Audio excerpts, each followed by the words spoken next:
All right, what is up, everybody? We're back for the next episode of Two Powerlifters in a Car Getting Coffee. Really realizing that we should have went with a shorter name. This episode, we got Lucas. We got the big man himself. What's up? I'm sure, like, everybody watching this series knows you at this point. Maybe not. You've kind of made a name for yourself. With You got your own following though. Fair enough. Like with the boys, yeah. I hope the boys know me by now. But, yeah, maybe not. Well, for those who don't know, you want to just explain who you are when it comes to sure. powerlifting? So my name's Lucas Wiseman. How old am I?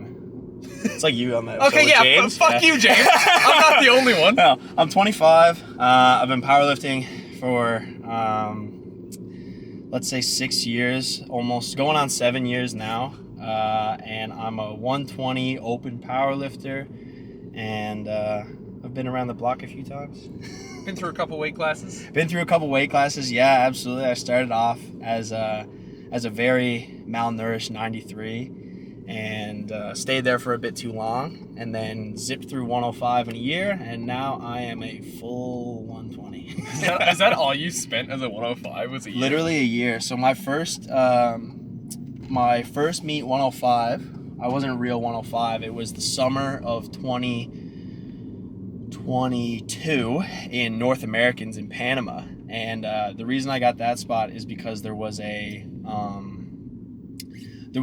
reserve spot open. I applied as 93, and Linda, who runs all the administrative stuff for the CPU, she messaged me and was like, "Hey, there's no spots 93, and there's not even a spot 83 if you want it to cut." But she was like, "There's a spot 105." And I looked at TK, I was like, 105? And he was like, "Man, go do it. It's your first chance to do an international. Like, send it." So then I did that meet as like 98 kilos or whatever. And I did Commonwealths as 105. My first Open Nationals as 105. Provs. Was that your first Provs? That was the Provs you watched. That was the Provs I went That was and the watched, Provs yeah. you were spectator led. That was when it all started for me, was seeing that meet. Was seeing that. I was like, yep, Dude, I want to do this shit. That meet was crazy. That meet was nobody in the NLPA raw had totaled 800 kilos, and me and Chris were like, "All right, I'll race you to it." And then shout out Stanley came out of nowhere, and I still out totaled him on the day though. I beat him. My last pull out totaled him, but all three of us ended up totaling 800. Obviously, one of those 800 kilo totals does not count. But yeah, that was my last meet, 105, and then I didn't compete until the following. So that was June. I didn't compete until the following March, I guess, for Easterns. And that was my 120 debut, and I weighed in like 118. Doing as good of a job making fucking weight as I do. Yeah, there you go. My heaviest weigh-in yet's been like 102.8. Oh my goodness. Do you at least like walk around at like 10? What do you walk around at?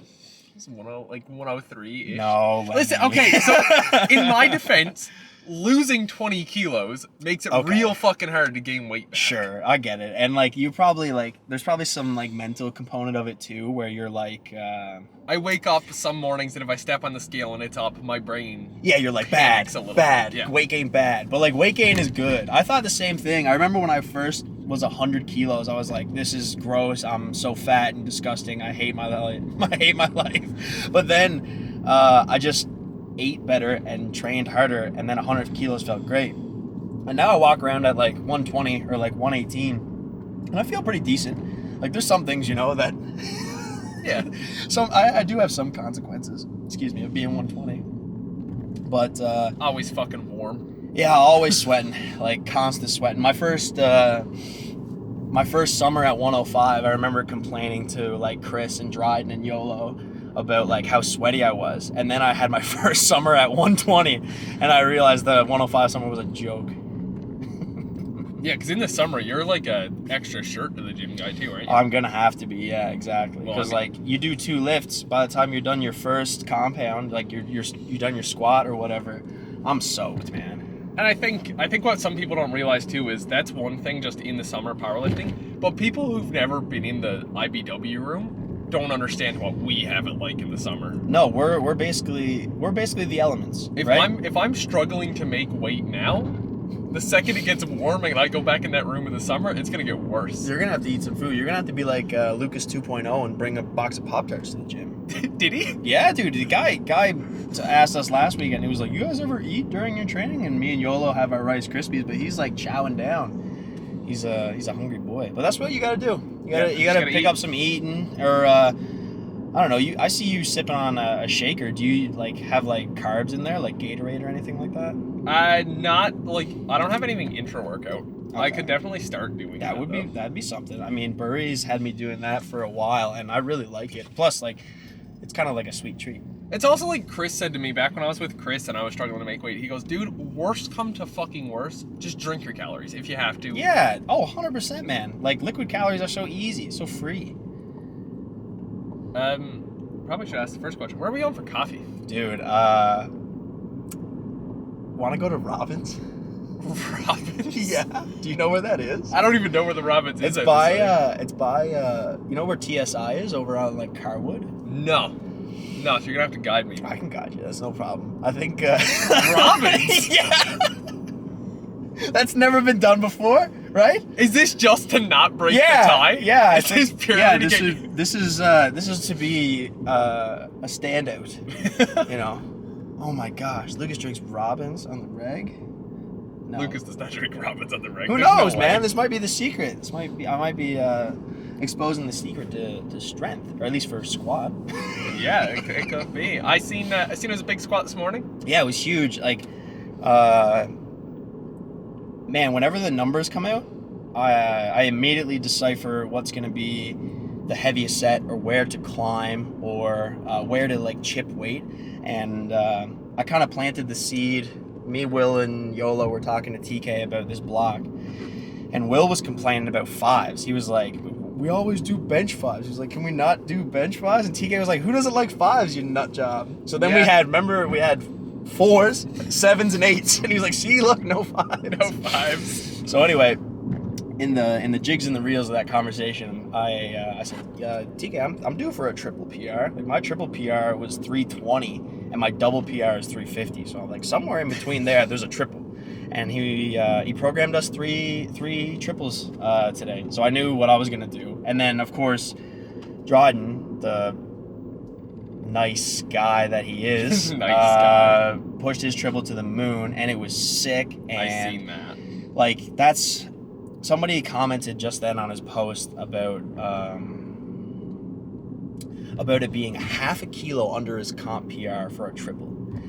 That guy is nuts, man. He's gonna squat whatever. Like, I love like Ben Langley and Luke Birmingham pushing the national record, like chipping it and pushing it by kilos. I can't really say chipping it because like squatting, going from like 300 to like 308, like that's a sizable leap. Was a big jump. But like, man, as long as like it doesn't get too crazy, Dryden's gonna be there, and it's gonna surprise a lot of people, and I can't wait to see it happen, because you can be like, hey, I knew that guy when he was squatting 250 full gear. Yeah. Right?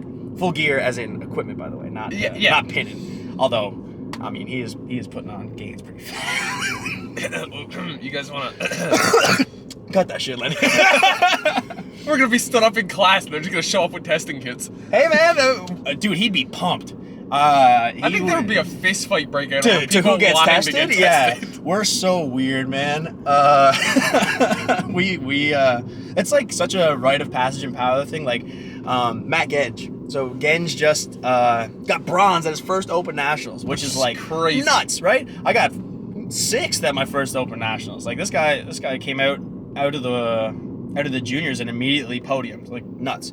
So they didn't drug test him. They drug tested the guy who came like 5th. That was the only thing that would have made his day better. Because he won. Well, he went to Junior Worlds. Yeah. Then he killed it there. And then he went to Commonwealths and won. And Commonwealths was also tied in with Masters Worlds. So you got to think like, man, there's got to be a bit more like WADA presence or whatnot. And didn't get drug tested there. Also, the fact that he back-to-backed them. Yeah, he did it with like no break. And no one thought that. Not saying that we're accusing Genge. No, I'm accusing him. I'll get him tested. I'll figure it out. I will go on record. Yeah. No, cut that shit again. Yeah, but seriously, like, it's cool. Like the first time that I got drug tested, I was like stoked. I was more excited, and the boys that were there at that Provs can attest to it. I was more excited to be drug tested than I was to like win best lifter. That the Provs that that was Stanley's pop and Provs. They drug tested Steph. They drug tested me and Stanley, and they told me in the testing room that they were like, we were just gonna test whoever won the supers. So, hindsight, it's actually a good thing that Chris didn't total as much as Stanley that day, because then they would have tested Chris. Chris would have pissed clean, Stanley would have got away and kept lifting. So, like, you know, things work out. Things happen for a reason. And I mean, it's not surprised Steph got tested. I feel like Steph gets tested most of the times when Steph's she walks been into a room. Yeah, literally. Steph's been in the whereabouts pool. So, like, do you know what that is? Is that the one where they could just show up? Yeah, so like time? Right now, technically they can. I'm in the registered testing pool, so they can come in. They can come show up to my house and test me. But like, I haven't been tested at my house in like over a year. But the whereabouts pool, you have to submit an hour of availability every day. So basically, you can say, so for yourself, what time do you go to work? 7:30. 7:30. So like you can say from 6:30 or from 6 a.m. to 7 a.m. I'm at my home address, right? That's the hour that you can come test me or whatever. That I'll be there. And say if like you go out of town and you're at like a hotel out in Dildo with the boys for a weekend, and they come to your house and they try to test you and you're not there, that's a strike. If you get 3 of those strikes, then you get a 12-month ban, I think. Somebody could probably correct me on that, but it's nuts, dude. It's very meticulous. That's what happened to Maria, wasn't it? That's what happened to Maria T. Yeah, I think it sucks too because like, actually, I don't want to speak falsely about how it went down, but I think it was like an unfortunate thing where I think she might have been at a competition and they came to test her at her home when she was at a competition. So like, I don't know, stuff happens, but you know. You gotta play by the rules, even as like annoying as it may be. You know, Maria's fantastic though. She has the highest GL in NLPA, and it's not close.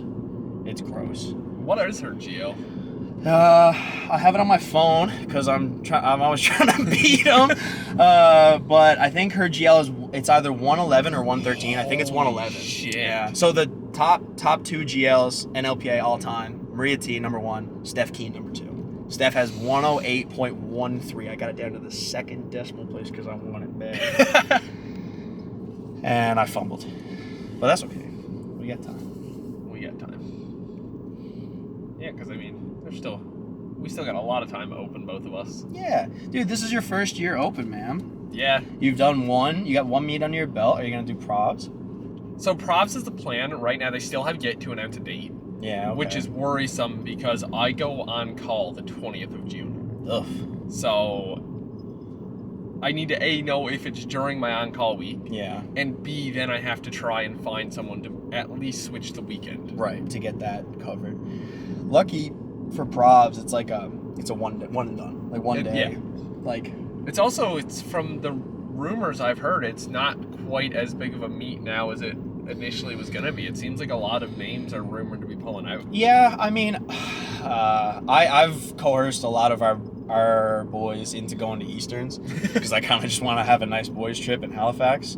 If anybody is thinking about going to Easterns and is on the fence about it, just go. It'll be a good time.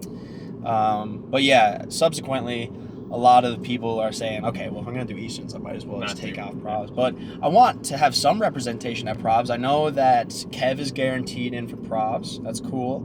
I don't know if he can get time off or he can swing Easterns. He also already has his Easterns, participation checked off for Nats. Yeah, I think this for Kev is just a hit. He just needs the QT, which I think he's like, you know, knock on the dash. I think he's got it on lock, man. He's looking scary strong. And he's got weight to gain, too. When I was talking to him the other day, he said 88, I think. Yeah, that's gross, man. Like, he's doing that stuff with, like, at a reasonable cut to 83. It's going to be scary. If he, man, I think once he hits the QT, I think once he does Provs, and if he does well, which I think he will, I think that might trigger him to, like, dig in even more, because he could be... And fill the 93? He could be gross if he filled 93 and he cut... Like, if you... Imagine Kev at, like, 96 kilos off season and then cutting down to 93. Like he's Be gross. Yeah, I'm glazing Kev too much. Next. Yeah, no, it's and from like, I don't know, I'm just excited because I know at one point there was talks of like our like Saturday crew, like at one point there was talks we all might do it. Yeah, no, for sure. Like I initially wanted to do pros as a super just to mess up the records for Chrissy, but yeah, no.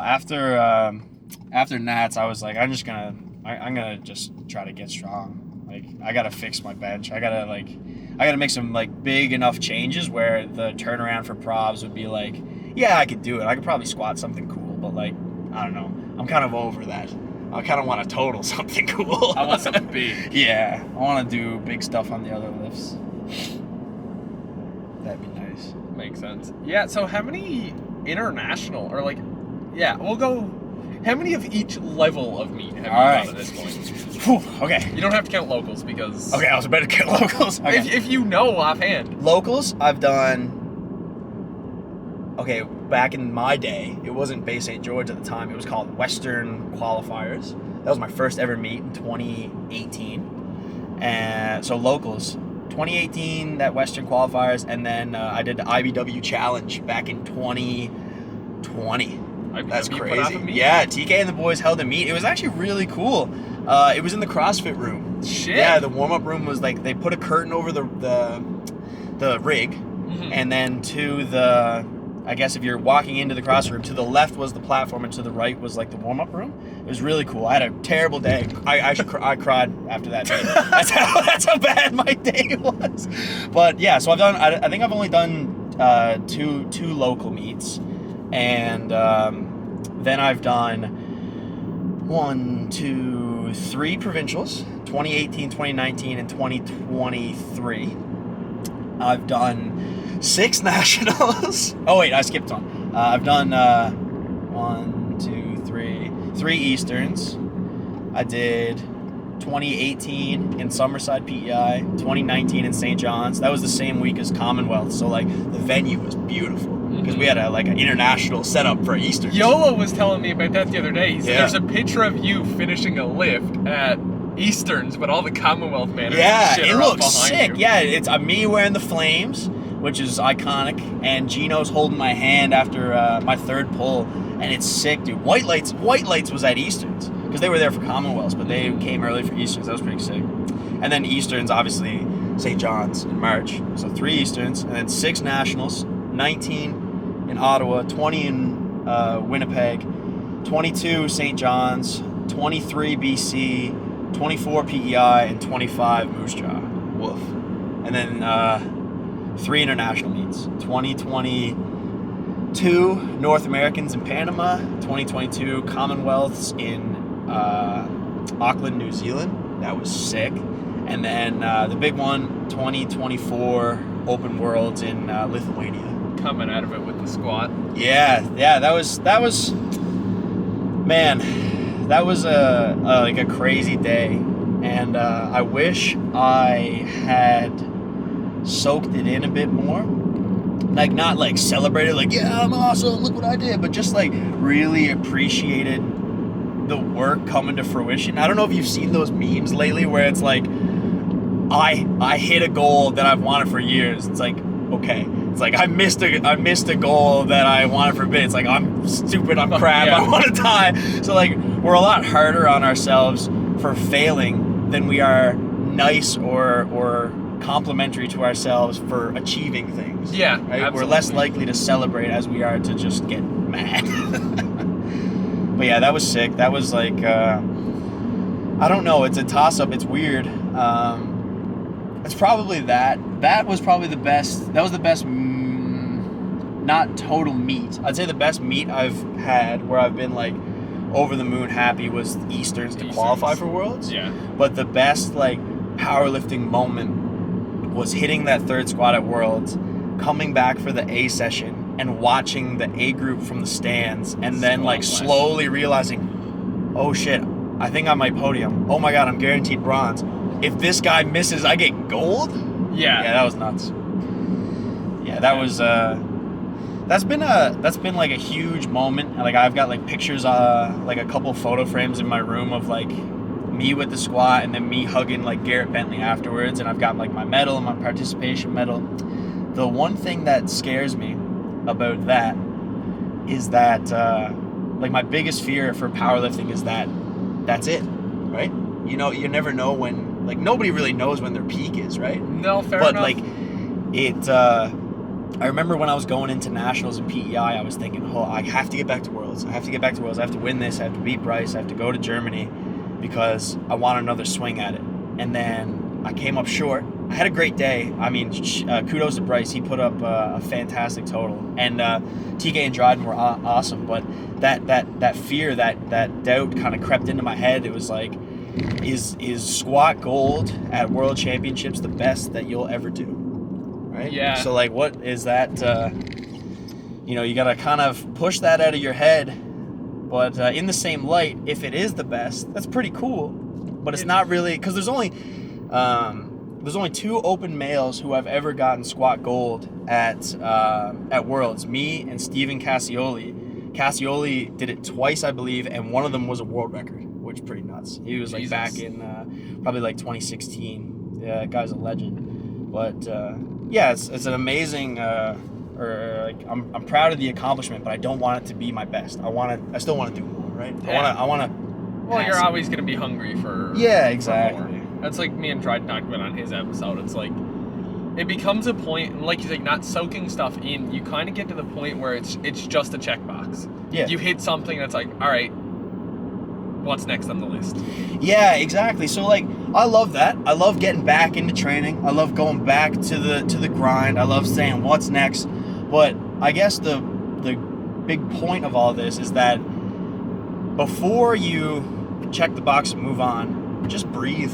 Just enjoy. Like, you don't have to be complacent. You don't have to like coast in training. I'm not saying that. Just appreciate the moment that you had, right? Because you think about it when you want to have these like I don't know how you felt about it when you pulled 500 for the first time, right? When you probably pulled, say you pulled 405 for the first time, you probably thought 500 was like reaching, like insane. Yeah. So when you pulled, now I know you were pretty excited, which is very good. That's what I'm getting at here. But do you feel like you instantly went, okay, what's next? Yeah. How long till 6? Well, yeah, exactly, right. That's the point. So like, yeah, love that. Get fired up. Go for 6. But you just pull 500, man. That's something that like, I don't know. That's something to get excited I soaked in the 5, and even at we can go here. That's what I was gonna say. See if we can turn left, and then we can get there from there. I was gonna say, you gotta get me to Robbins. Yeah, no problem. And like I even soaked it in. I gotta say, on the second time ever pulling 5, or third time, I made one attempt at 5 in the gym once, didn't get it. Was that out front? That was out front. Yeah, I saw that. And then I did 5 with you guys. Yep, that was sick. And even like pulling. That was so 5, unexpected that day, man. TK looked at me and he was like, he goes, because I mean, this was, I still wasn't. I mean, I'm still fairly new to IBW, but this was like a couple months in. And TK looked at me and he goes, how much more do you think you have in pounds? Didn't tell me what was on the bar. I had no idea what was on the bar. Okay, so you lifted your last warm-up. Clueless. Yeah. But TK's like, how much heavier? Yeah, and I was like, I can't remember what I told him. I was like 10 kilos or 20 pounds, whatever I told him at the time. He goes, well, whatever. Because I think it was close on 200. And I was like, probably like 20. And he goes, well, I'll tell you how close that'll put you. And he goes, you do with that what you will.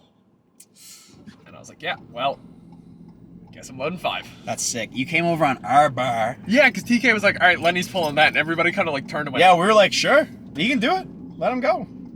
I think my favorite part of that video, and it's because he knows how fucking bad I was chasing it, is Kev's reaction in that video. Yeah. Kev has just as big of a reaction as I do. Yeah, it's sick. It was nice. It was. I watched that video a lot. I'll fully admit to that one. I replayed that video a good many times. Man. And now it just means I got to squat 5. Yeah, squat 5. What's your best right now? 202. 202 at Metro? In comp? No, that was 200 at Metro, and then one day we had like climbing singles, and I said, fuck you it. chipped it. I chipped it Nice. off. Good job.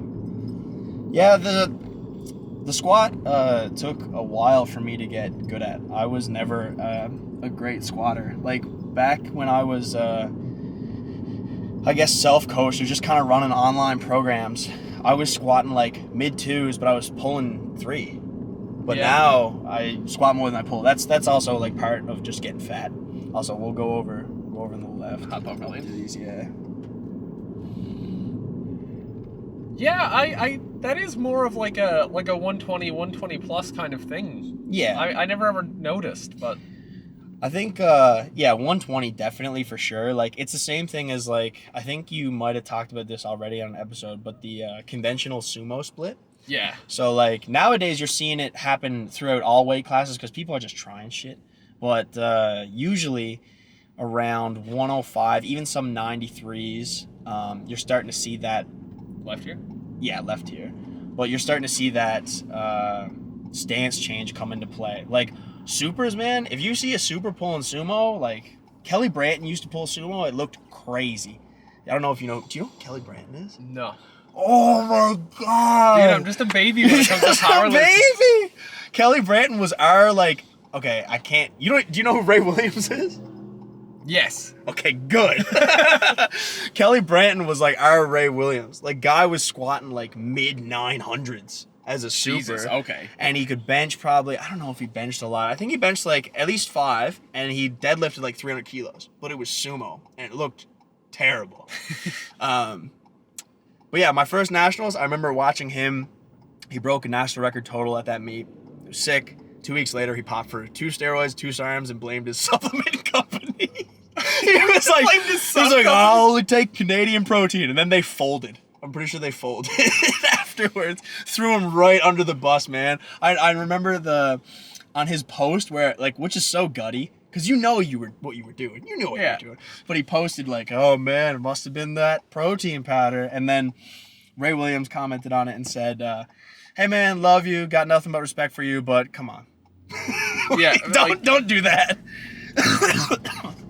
You don't fucking throw Canada protein. Yeah, don't do that, man. Come on, man. We know better than that. When me and my girlfriend went and got eggs this morning because we had no eggs, and obviously shoppers on a Saturday morning to get eggs, we passed by Coffee Matters there, and I said, you watch, Lucas is going to pull somewhere out of the blue. No way! Dude, I've been not manifesting, I guess, but I've been talking about this shit ever since we decided we were going to do the episode. I was like asking the boys, I was like, what's like, I was like, it needs to have a drive-through, because I can't just be like, let's go like downtown somewhere. But yeah, we'll come up here, we'll hook a right at the roundabout, and then it's right there. Oh, fuck. Speed bump We there. should have got more speed.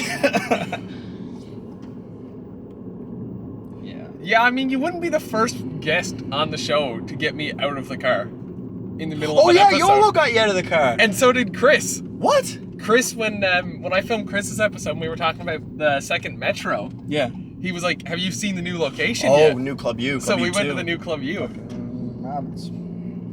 So yeah, you wouldn't be the first episode to get me out of the car. Oh dang, we could have went off the wall. Maybe in like another episode in like a while. Do you have a guest list planned? Yeah, so I have a guest list. There's been a lot of I guess you're getting requests now probably like, hey, you should have X person on. Yeah. Actually, when I put up the first ever poll asking for more guests, you, Yolo, and TK were a 3-way tie. Oh, dude, sick. Oh, it's right here. Yeah, dude, YOLO doesn't get enough flowers, man. YOLO deserves a lot more respect and appreciation than he gets. Dude, just give me a large coffee with milk. Hi there, what can I get for you? Hi, can I get a large coffee with milk? Yeah? And a medium 2 milk, 2 sweetener? Okay. That's everything. I'm gonna hit there. Beauty. Yeah, YOLO's the guy, man, who just works like a dog day in and day out. Like he's had his setbacks with injury, but he's never the guy to like use an injury as an excuse. He's always trying to heal himself and get better, get back to training, get back to pushing hard. And he's been doing this for years, man. Like YOLO is IBW season 1. Like he's season 1. Like Dryden's like season like 3 or 4. I'm like season, I don't know, 8. $5 there. Yeah. You got it? Yeah.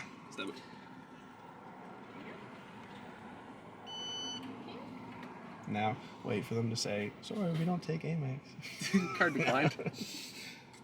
You need seats by chance? I think we're good. No, we're all good. Thank you. Have a good one. See ya. You too. See ya. Drive off real fast. You're the, well, you're in an elite class now anyway. You're the second ever guest to pay.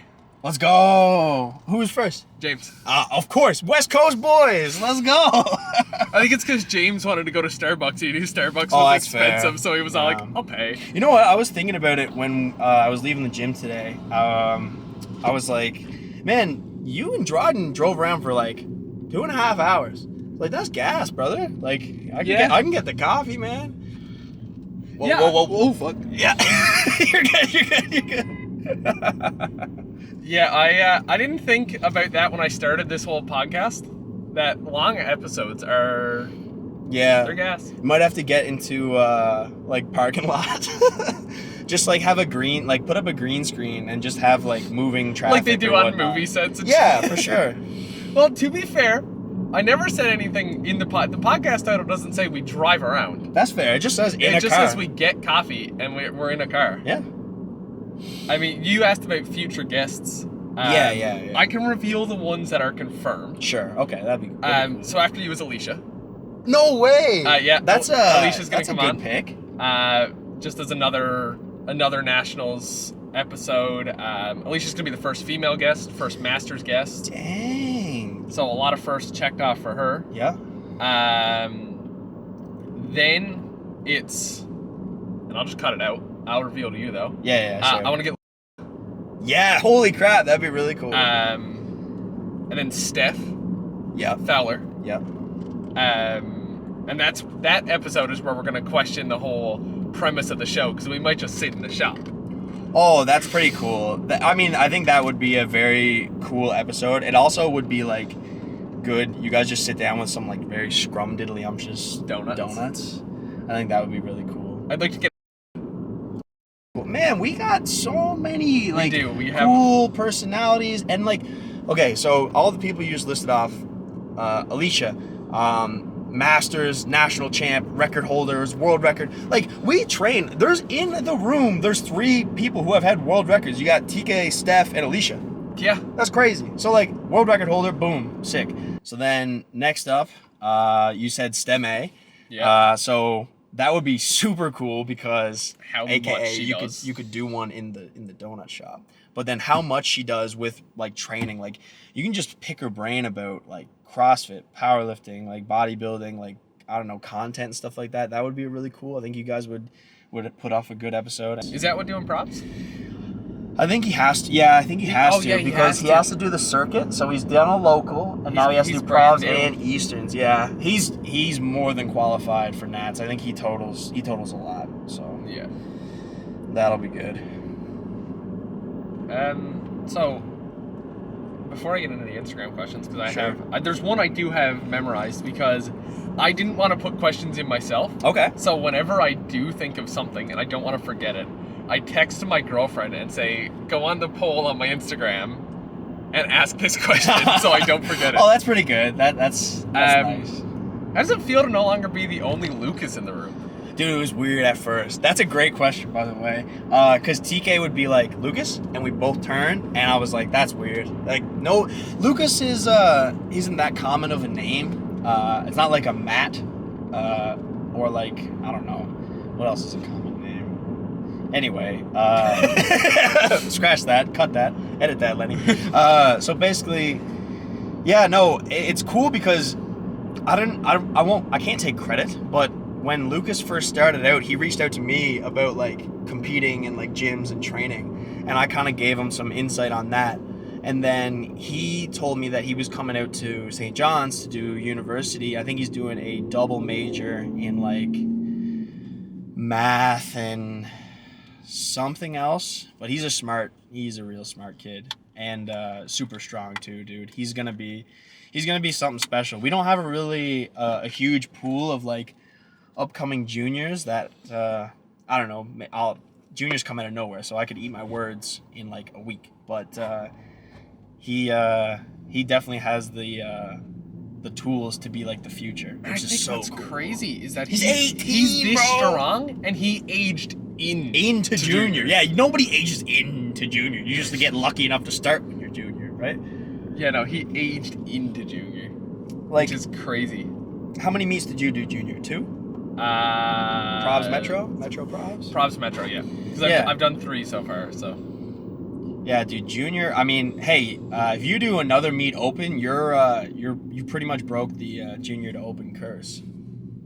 Oh yeah. That's a huge thing. That's super real. Like, when people transition from junior to open, especially if they have a lengthy junior career and they're dominant as a junior, And they it's hit like really, international. Yeah, meets and stuff. you're doing international meets. You're the best. You're breaking records, and then you go to open, you just get smacked in the mouth. You're on the bottom. Somebody's grabbing your belt and just throwing you around. Not actually, obviously, they just out total you, but like it feels like it. Listen, no, it doesn't feel like it, because there's no worse feeling in the goddamn world than somebody grabbing you by the belt. Dude, we just discovered that, by the way, listeners out there. We just discovered last week how easy it is to manhandle somebody if you grab them by the belt. Like, Dryden could grab Will, or Will could grab Dryden, or like I could grab Lenny, and like just the slightest amount of force, just You throw them around. you're sandbagging people. It's very dangerous because a lot of us are starting to wear belts for benches, and we kind of joke around during benches. So yeah, it's not a good combo. Yeah.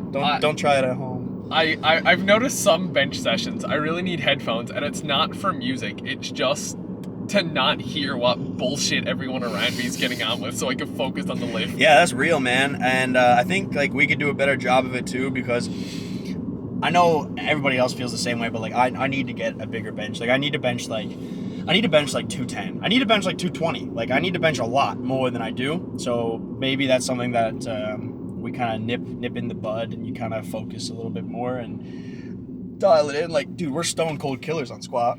Because Like Dryden looks like he actually he's gonna kill like someone. he's either gonna rip his hair out or actually kill someone, which will be me one of these days for sure. But he's gonna, by the time he kills me, he's gonna be squatting 7. So is worth it. Good trade. I'll take it. I'll trade my life to let him squat. I'll take it. Dude, we used to have this conversation.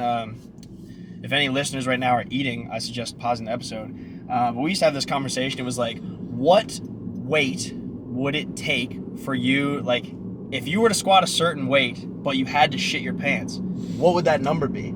And this was a couple years ago, and I was like, 340, dude. If I ever get to squat 340, I'd shit my pants every time I squat 340. Now I squat 340 on the reg, and I'm realizing that deal was bad, man. I should have shot higher. Glad you didn't shake on the shitting your pants every time. Yeah, dude, every rep, like doing a triple would be terrible. Yeah. I thought 340 was big dog status, but 340 is like opener status, man. It's crazy. Yeah, no, it's crazy to see some of the weights that are getting moved around. How do you feel during like a squat session when you see like somebody repping out 600? How does that make you feel personally? Man, it fires me up. Okay, cool. That's awesome. That's what I was hoping for. Like, I'm not somebody who's gonna look at it and be all like, he's like 2 weight classes below me. Right. What the fuck is wrong with me? Like, nah, man, I'm here for the whole everybody's trying to get stronger. Good. And I just want to see what can be done. Yeah, I think that's cool too. I think that people doing crazy shit and you watching it makes you think first of all, it demonstrates that it's possible. So that can get you fired up, or it can get you, I don't know, motivated to do something. But some people get really discouraged, man. Like, some people, like, especially if they've been grinding out for a while and they see somebody come along and they're like out doing their numbers, like, social media can be really brutal for that sometimes, man. Like, when you're towards the top, or you're looking at your peers that are around your strength level and you see them have a good day when you have a bad day, that can be gutting sometimes. I know Dryden's really good at keeping his eyes off of Instagram before big sessions, and that's It's actually pretty not cool. that bad of coffee. Hey! Might be a trick. See, I'm kind of like that with staying off sessions, but also Saturday mornings, the first thing I do, like, I spend a lot of time in bed Saturday mornings.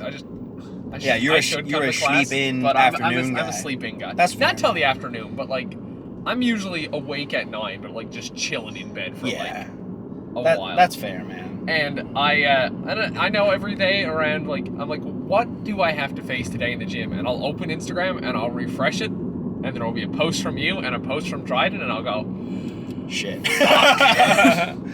because, like, I know it's not the same weight, but I'm like, I know relatively what that weight is. Like how hard you have to push, yeah. Like, shit. That's I mean, we like I'm starting to realize it now a bit more, is that like we, especially people who have been in it for a while, and it'll come, but we eat volume, man. Like Ethan Joyce, super new-ish member to our like Saturday squat rotation, and last weekend Ethan said, your high bar warm-ups to get to your low bar is a full set, like would have been a full session for me in the past. So like that's why this shit sucks. But we don't really think about it because TK's just been building and building and building and building, and like, I don't know, we just adapted to it, I guess. That was a big worry Kev had for me, actually, when I was starting. Right. Kev was like, I will give you a heads up that it is volume.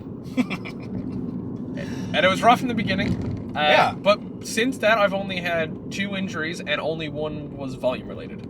Yeah, well, like, you know, shit happens. I don't know what the fuck happened with my pecs. Yeah, that's a freak accident there, man. But you look good now. Bench is good now. That one bench session that we trained together, and we just started taking away the boards. You looked great. Yeah. Yeah, moved good. It's good fun, man.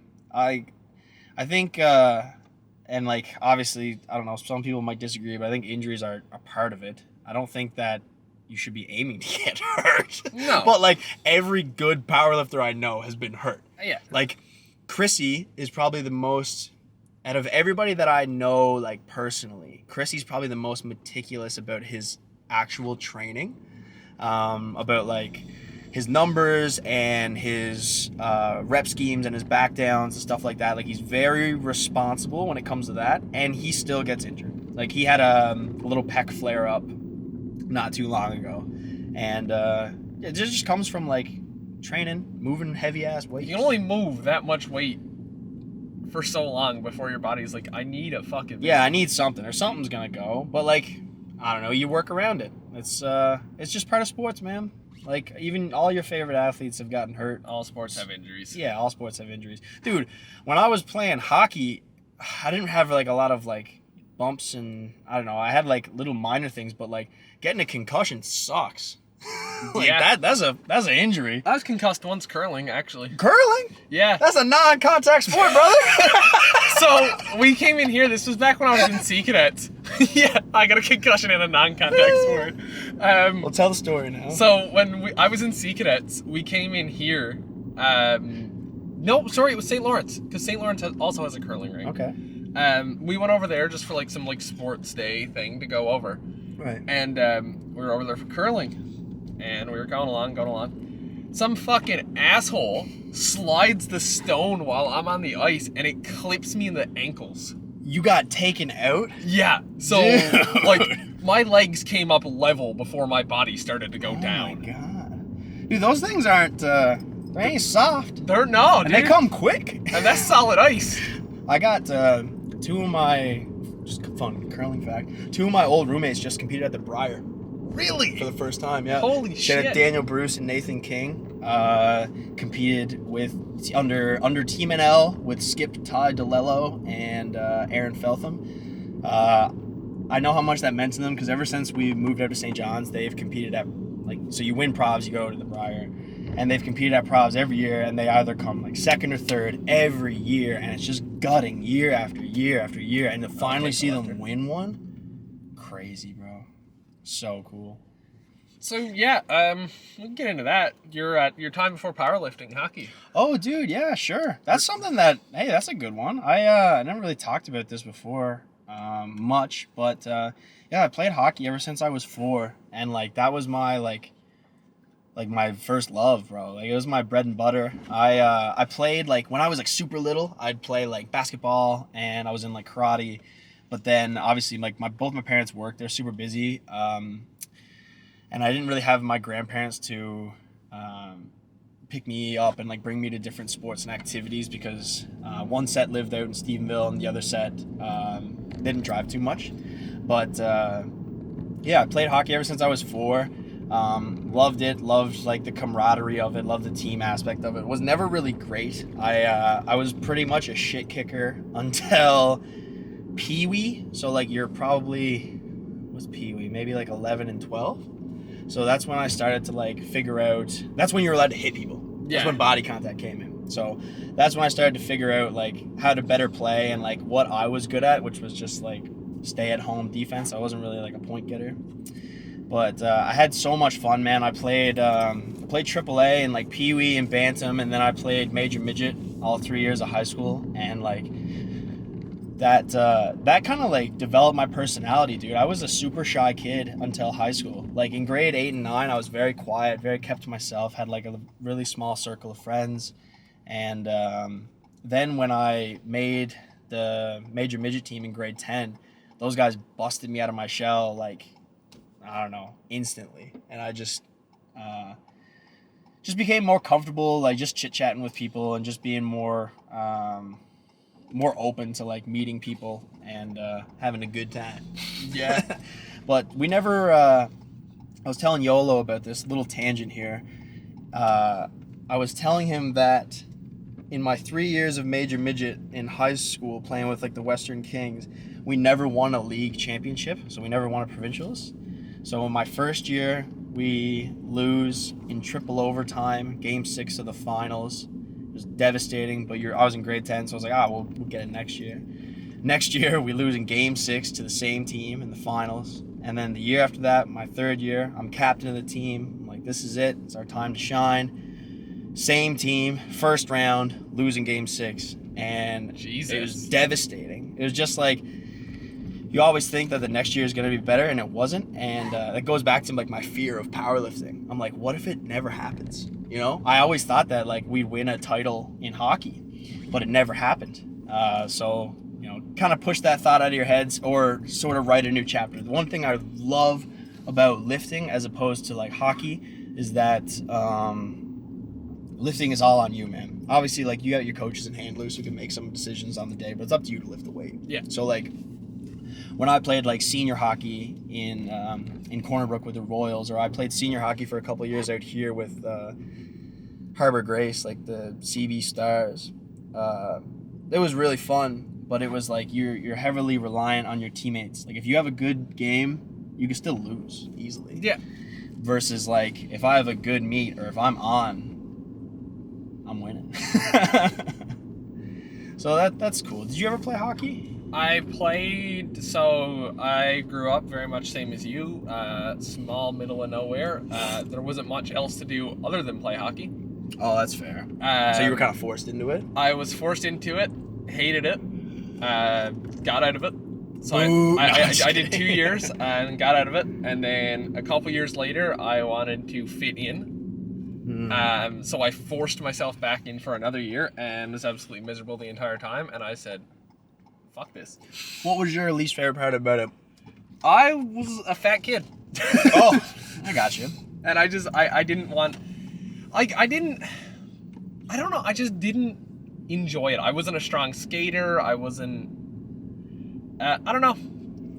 I guess I just didn't care enough for it. It really felt... That's fair. It really felt forced on, like, something I had to do. Yeah, it comes natural to some more than others, right? And then, like, my parents, like I said, hockey was my only thing, so my parents would put me in, like, summer hockey camps, or, like, Christmas break, I'd go in, like, a special hockey school for, like, skating and stuff like that. So, I guess over the years, I actually remember, this is funny, so, like, this is how close I was to being in your shoes. I remember one Christmas break, they signed me up for a hockey school or a hockey like camp or whatever,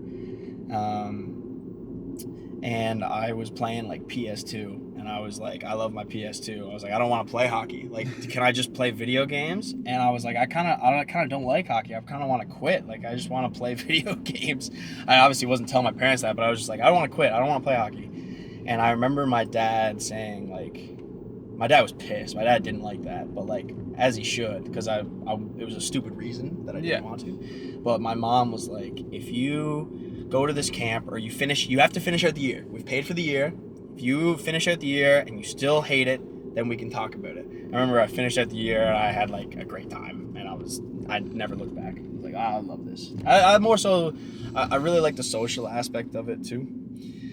Just having like same thing with powerlifting, man. Like if I was like a lone wolf guy, like Curtis Tucker is now. Shout out to Curtis, miss him at reps, but he's training at home, like solo sessions in his garage and stuff like that. That would, I don't know, it would take a toll on me. I'd still do it if I had to, but man, I just love hanging out with the boys. Like you and Will and Travis and Kev and Trev and Dryden and Yolo and Ethan, like all the boys just like chit-chatting, hanging out, having a good time, pushing some weights, hearing sick stories from TK. Like that's fun, man. Yeah, I can't do the whole solo Come thing. on for us. Yeah. Waiting for the day I get pulled over filming an episode. Dude, it's gonna be Trev. I hope so. If you ever do an episode with Trev, that has to be your intro. I know it's probably like pretty actually difficult to set up to have him pull you over in an actual cruiser. All right, hey, I'm doing a $120 right now. Yeah, call him. Be like, dude, I'm doing some illegal shit right now. I'm the Backo Bandits times 2. You will not believe how high my BAC is right now. The keys were speaking to me. All right, Yeah. cut that. Edit that shit. Cut that out. Cut that out.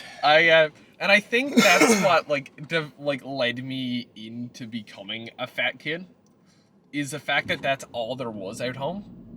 Like hockey was literally the only sport out there. Right. We sometimes had a summer soccer team. Sometimes. Right. But it was like hockey. You play hockey. You live here, you play hockey. Yeah. I get it.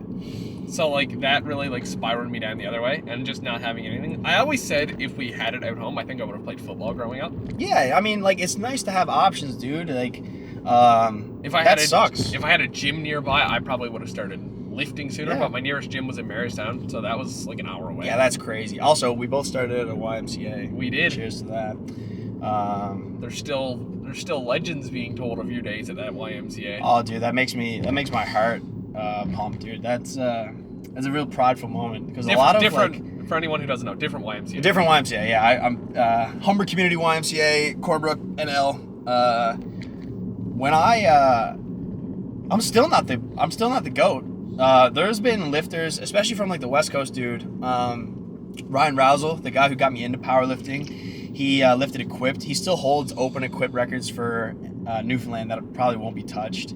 He had a sub-junior world record bench back in 2014. Guy was sick. And then Jackie Barrett, the best Special Olympic powerlifter of all time. He has his own Wikipedia page, Jackie the Moose. I'm pretty sure James might have said something about this too. Curious what's going on, because now there's an ambulance coming this way. Oh, dude. Cop go that way, ambulance go this way. Are we about to drive off on an accident? We're right in the middle of it. Let's Oh, no. follow him. He went that way. The cop also probably went that way. Probably. Could have been. We don't have any paramedic friends, do we? No, I don't think so. We watched the guy get arrested here one day, though. Oh, that's cool. Me and the boys did that the other day, or not the other day, like a couple months ago. I think I had to go to Alpha's to pick something up. No, I was getting gas at Irving, and we watched like 6 cop cars pass, and we were like, all right, let's go see what's up. So we drove over to Dollarama, and some guy was getting arrested from, I guess, causing a disturbance at Dollarama. And I parked, and they had the altercation like right in front of the car. And me and the boys were like just trying to stay quiet, like unassuming. But it was hilarious. We were squatting out front one day, some Saturday. Yeah. And I was like, Kev, you going? I was like, nah, I'm watching this guy get arrested. And I went, what? And sure enough, there was some guy, he pulled up, parked crooked in the spot, stumbled into the store, and then we watched 2 cruisers block his car in, and we went, oh. Oh, you're just going in for a top-up. He's going in for a top-up. Oh! Actually, all the cops are at the gym! They're breaking into the bank! Oh, man. It's really funny that you said you watched that happen at Dollarama. I Yeah. watched somebody get arrested there. And when me and Dryden were filming, when me and Chris were filming, Yeah. we watched a guy rob the Sobeys. Man, you know that our gym is legit when we got a bunch of arrests and robberies and B&Es around the gym. Like our gym's tough and There gritty. were gunshots outside the gym a couple months Exactly. ago. Like that's perfect. Like where else would you rather train? We got iron plates, bullets, and sirens. That's all you need. CrossFit. CrossFit. No. Honestly, did that once. Did the video. Did it once. Never again. I did one CrossFit workout. I was supposed to do a partner series with Michael Ingram. He's actually the GOAT. Love the guy. But he didn't show up. I was about to mention Michael. He didn't show up. So I did the partner series with myself. That's great. And there was running involved. So like I had to go down the street and like and oh man, I think I was 105 at this point. I hated it, but I did it because you gotta try it, man. You can't knock it till you try it. And I tried it, and now I can knock it. now I can knock it. Yeah, no. That's one person that if I ever branch this show out to more like local talents and stuff beyond powerlifting, he is absolutely something. You gotta have him in there, dude. He's the best CrossFitter in the province, in my opinion, or at least from what I know, dude. He's. You don't even need to say that. I mean, motherfucker's top 1%. Yeah, exactly. Like, he's been like, I don't really understand it too well to talk about it too much, but I know that he's been trying to get past quarterfinals in the CrossFit Open for the past like 3 or 4 years, and dude, he dedicates his life to this shit, and like we do with powerlifting, and that's why I have such a mutual respect because. He does like 2 a days. Like he'll come in at 6 a.m. then he comes in the evening to train again. Like he's a beast, dude. Like plus teaches, doesn't he? Yeah, plus coaches, and he's a student. Like that's one thing too about like our hobbies / like interests is that they're not like paid professions. Like no, I am very fortunate to be able to have like a couple sponsorships that can help like ease. I guess equipment costs, supplement costs, and like some travel fees for like worlds. But dude, this shit's not lucrative. Like I work a full-time gig. I work remote. But like unless you are a coach or an influencer, you're not making your livelihood from like lifting. Not and at all. like even like coaches, like you gotta be a full-time coach. Yeah. Which is crazy. Like, because I mean, like, Chrissy coaches. Chrissy coaches. And still has a job. And Chrissy has a job. Yeah. Chrissy's roster is like, he's expanded outside of Newfoundland too. Like, he's not just like a coach for NL boys. Like, he's got some guys over in, I want to say New Brunswick. But I think it's Nova Scotia. Say Nova Scotia. Nova Scotia, yeah. Shout out to, Terry. Terry is one of them. And he's got a couple more, man. They're nice guys. All right, cut that. Yeah, cut that shit. No, they're real nice guys. I met them. I met a couple of them at Nationals. Or I met a couple of them before, but then I met a couple at Nationals when they were part of the spotting and loading team, which the boys did a great job. Shout out to Alex Stoyles and Tanner Constantine.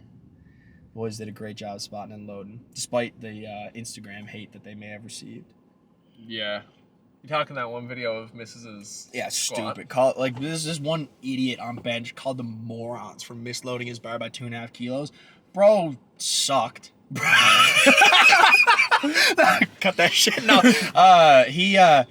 He was like whining about that, bro. Misloads happen. You're also, as a lifter, you're the last line of defense. Like, I don't know if you noticed, but like whenever I go for a squat, I pace the bar.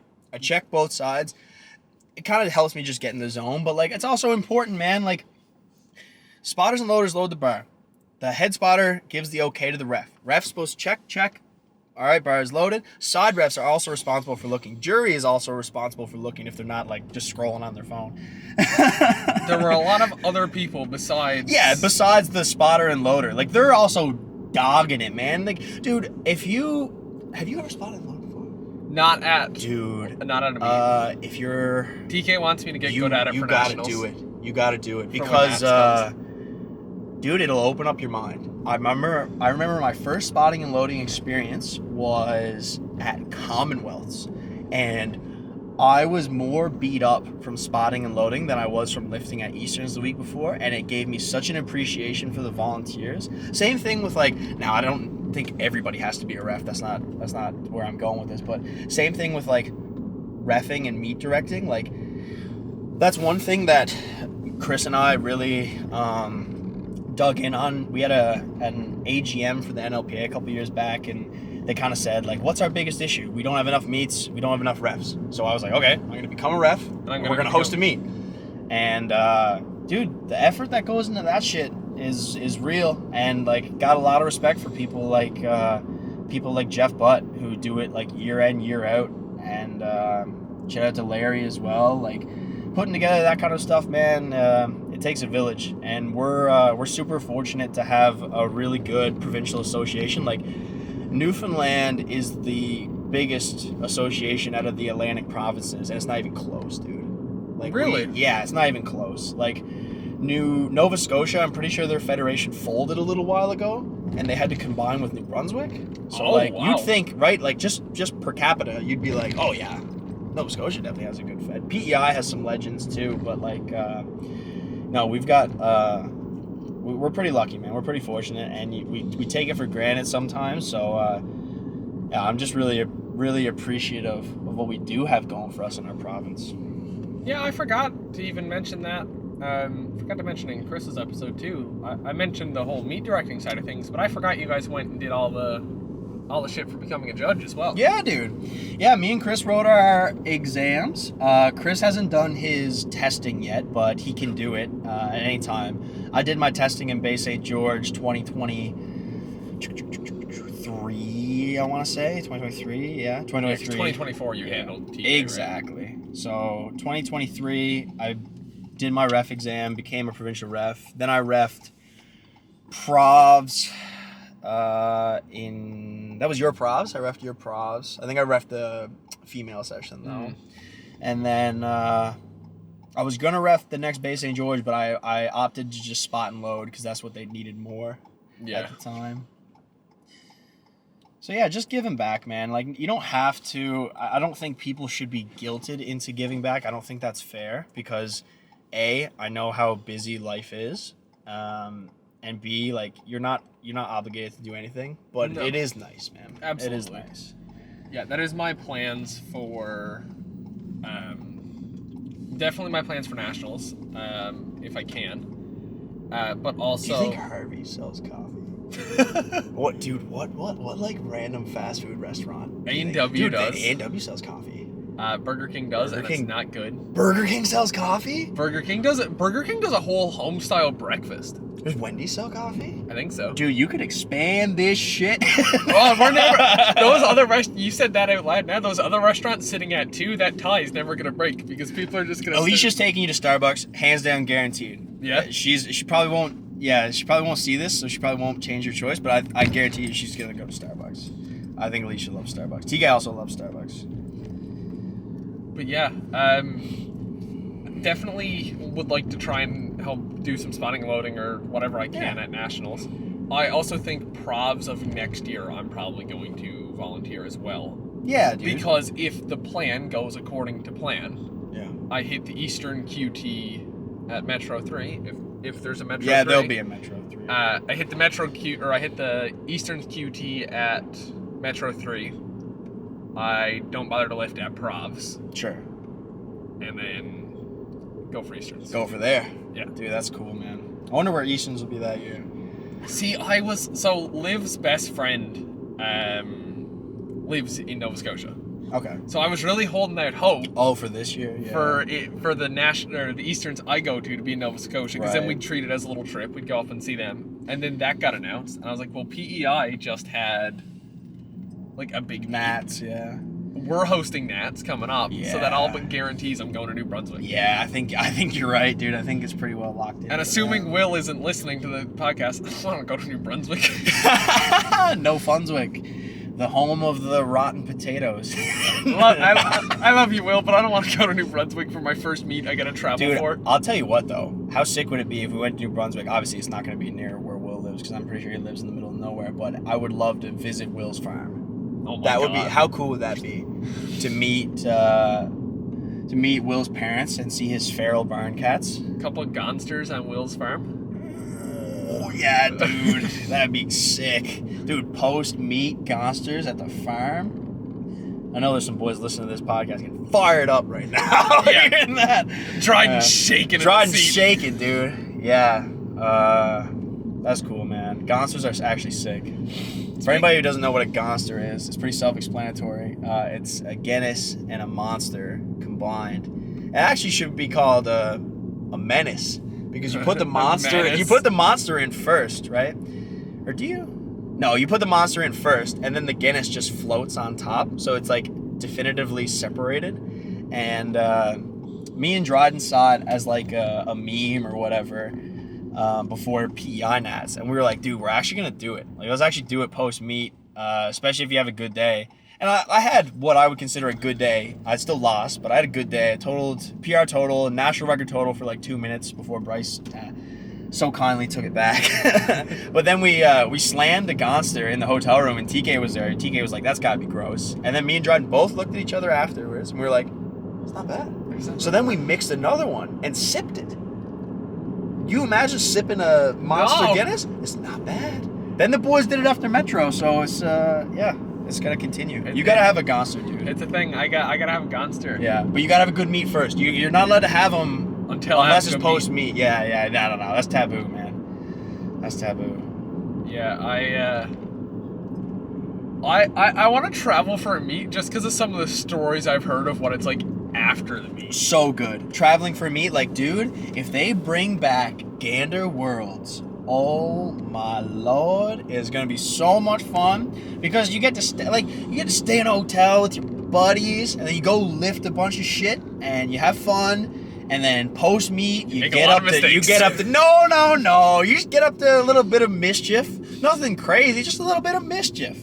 And it's just fun because you're with your buddies. We're so locked in for That so it's nice long to- that like that moment of letting go and just like exhaling and just having that moment with your boys is. You can't beat it, dude. Like me and Dryden are very much the same. I know he said this to you on the last pod. I drink probably 2 to 3 times a year, and it's always post meet. Like, I don't just like go out on a weekend, but like post meet, dude, I'll have a few. So yeah, it's talking of like not drinking and stuff Yeah. since you like start locking in. I'm the same way.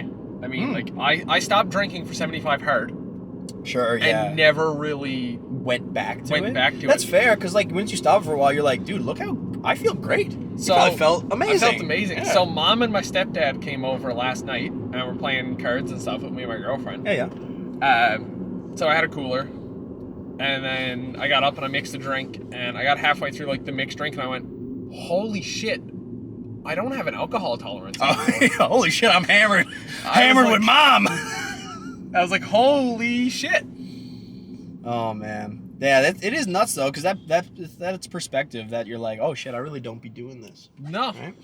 but it's like you said, you feel so much better once you stop. Yeah, you feel great. I mean, like, I was never really like too into it. I drank more in high school than I did in like university because I was just playing hockey and you like go to parties on the weekends and stuff. But like out in university, like my roomies didn't really drink. One of them did, but like we didn't really like, I don't know, that wasn't really our thing. But yeah, dude, like we take this pretty seriously, and I think it's cool to take it seriously. Some people think it's weird or think it's lame that like you put so much into it, but like there's nothing better than giving something your absolute best and seeing how far you can go. Like, and what's my best is me, you know, eating what I'm supposed to eat, going to sleep, getting some good rest, drinking enough water, training hard, doing my accessories, getting my cardio, and staying away from bullshit, right? Which that's pretty much your life there. But it's cool, man. It's good. It's something that I want, and it's something that like I see like-minded people. Like, we have like-minded people in the room, but like I see people across Canada. Like, do you know who Malhar Patil is?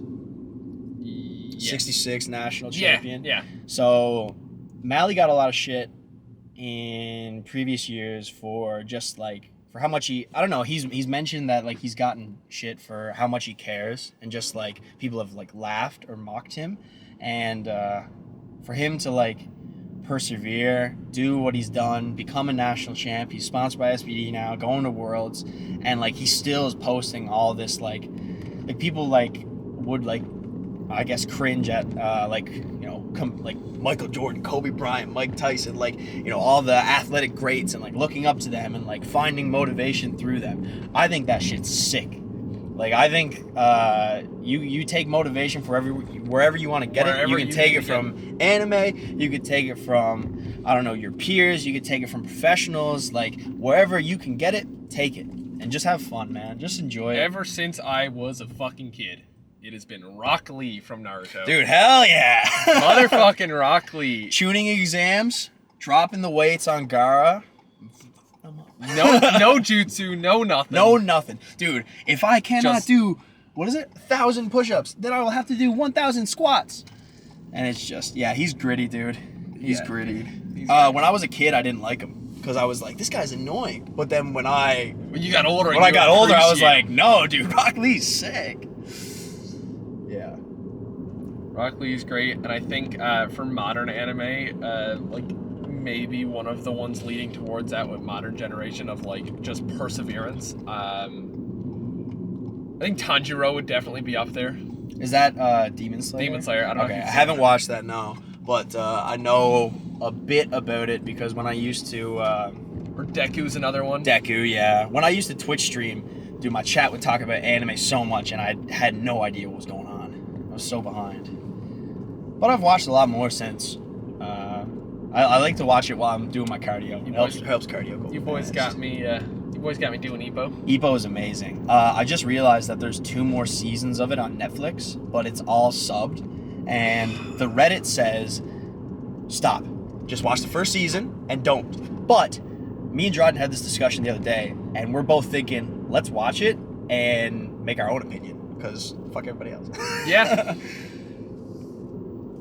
Yeah, no. I found anime was great for cardio because it's like 20 minutes of cardio. It's like, fuck. Or it's like, watch an episode. And I'm like, yeah, it's okay. easy.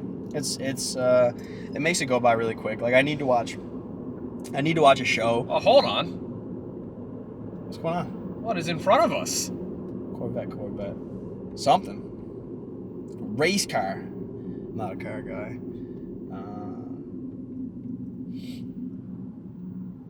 Is it a Cavalier? It looks like a Cavalier for the back. That is a Mazda something. Might as well be a Pontiac Sunfire. I don't know. Yeah, no, inspiration. But yeah, inspiration comes from all different places when it comes to lifting. It's just a matter of what inspires you and who inspires you to lift. Yeah. I mean, it's like James said. James said he gets like inspiration from literally everything. Like he sees it like a dad working hard to provide for a family, and it's like, yeah, that's inspiring. Like, that's real. I think. What are your big inspirations? That's a good one, man. Okay, I haven't really like admitted this one on anything because like, you know, I'm supposed to take this guy down, but like, dude, I was a huge Bryce Krawczyk fan. Really? I know. I used to watch his meet recaps over and over and over again on YouTube. I've watched the Powerlifter documentary that they did with Telus a lot, and I liked the dialogue in those videos. I liked how he portrayed his meets as stories, and they were so cool. And I love the editing and like the videos and stuff. But nowadays it's more so like, I don't know. I take a lot of inspiration from like our crew, our team. I like seeing like what we are capable of despite what we do. Like, I'm more inspired by a guy who has a family and a full-time job and is still doing this shit. Like Jurens Kangamu. Like, Yeah. Jurens has a kid. Jurens has a full-time job. Jurens is also a world champion powerlifter. Like, I love guys like that. Like, I love Tony Cliff. Tony Cliff is a huge inspiration for me. I've actually DM'd him a couple of times, and it's, like, super surreal that, A, he knows who I am, and B, that he's been able to give me, like, some tips for, like, bench and stuff.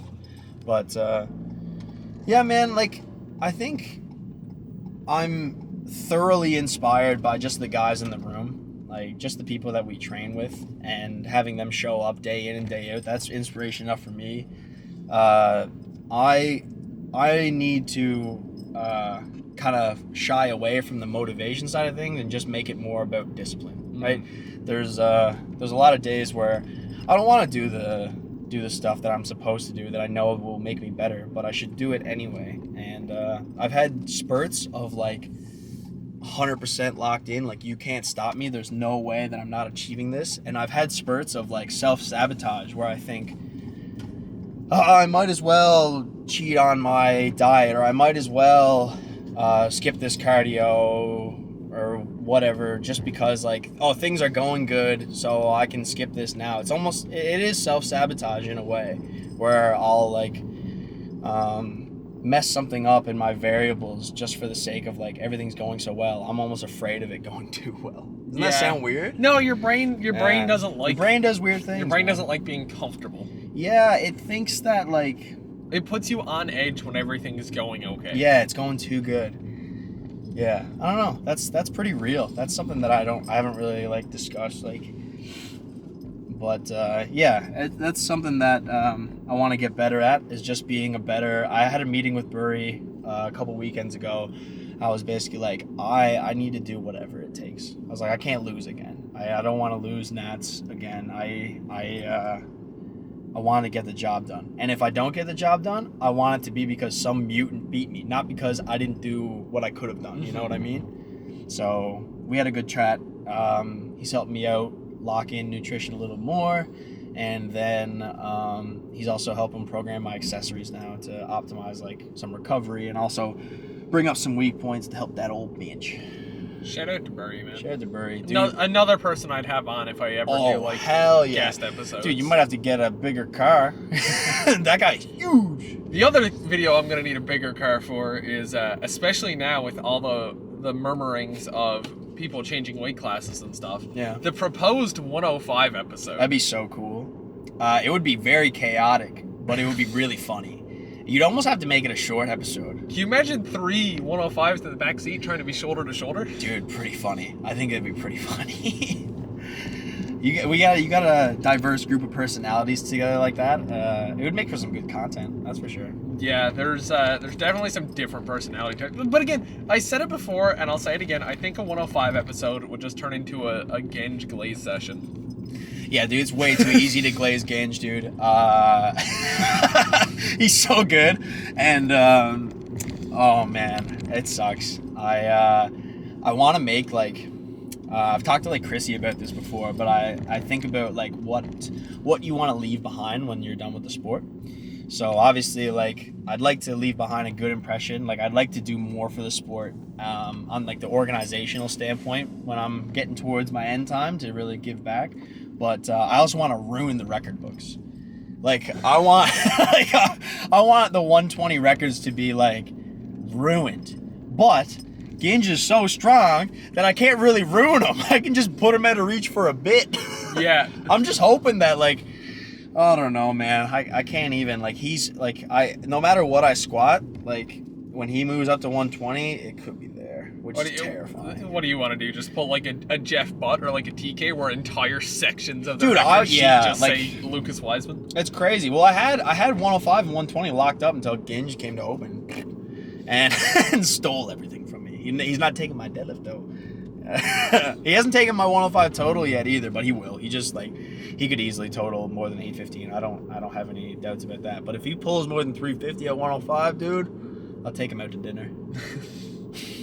Do you still have any withstanding records from your junior days? Yeah, dude. 93 junior deadlift.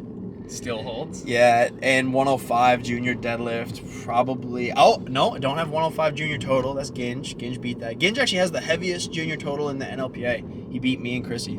Shit. I think I had it at 765, and then then Genge totaled like, I don't know, 787, I think, which is phenomenal. So cool. Yeah, he's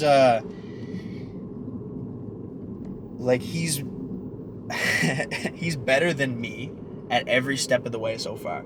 Like, his junior career was better than mine. His debut opens better than mine. Like, he's just building. He's man. a and monster. He's so good. He wants it. Like, just like seeing him how locked in he was with his cut come nationals, and how he like thinks about training, and how he talks about numbers, and how he wants to be better than people. Like, I think that's sick. I think that's something that people shy away from because they're afraid to like pick out direct competition. But I think like having a target on somebody's back and being like, I'm coming for you, Dude, that gets me fired up.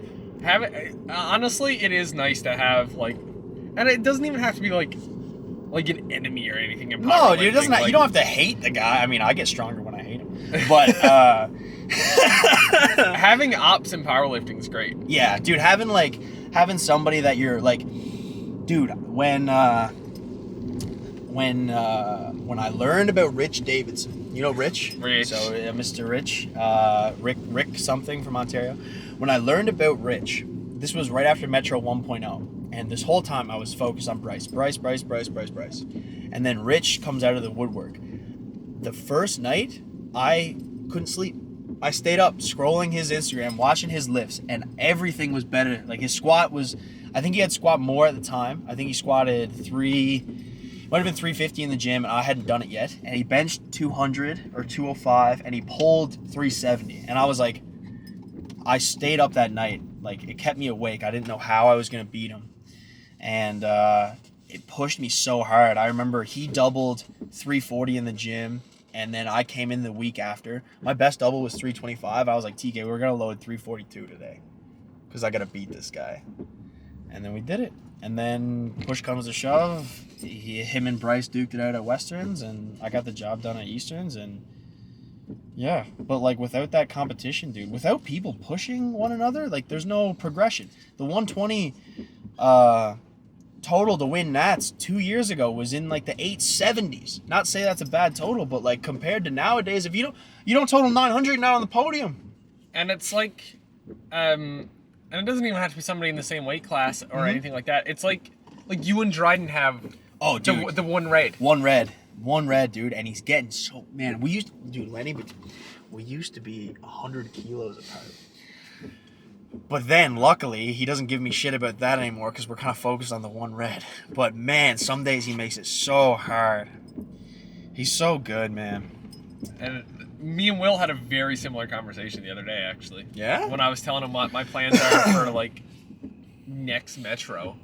And Will sat up and he goes, and he was running the numbers in his head, and he goes, so what'd you total at the last one? He's like, shit, so that means to keep the gap, I have to total X. Yeah. Oh, I love that. That's cool, though. See? Because you can push him as much as, like, you're chasing him, or if you want to, like, beat him or whatnot, like, yeah, it's healthy. It like, is. Me and Dryden get to the point where, like, we're about to fight. But we never fight yet. But yeah, I think having YOLO around's a good mediator. I think he keeps the giggles going, and he makes us less Spidey. But nothing but love for the boys, man. Without them, I would not be half the lifter that I am. It's so cool it's scary to think about, like, what you would be if you weren't, butterfly effect or whatnot.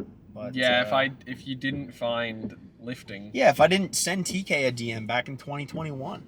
I DM'd TK and I was like, hey, I got a year left of junior. COVID's pretty much done with. I want a national record deadlift, and if I could go to Junior Worlds, sick.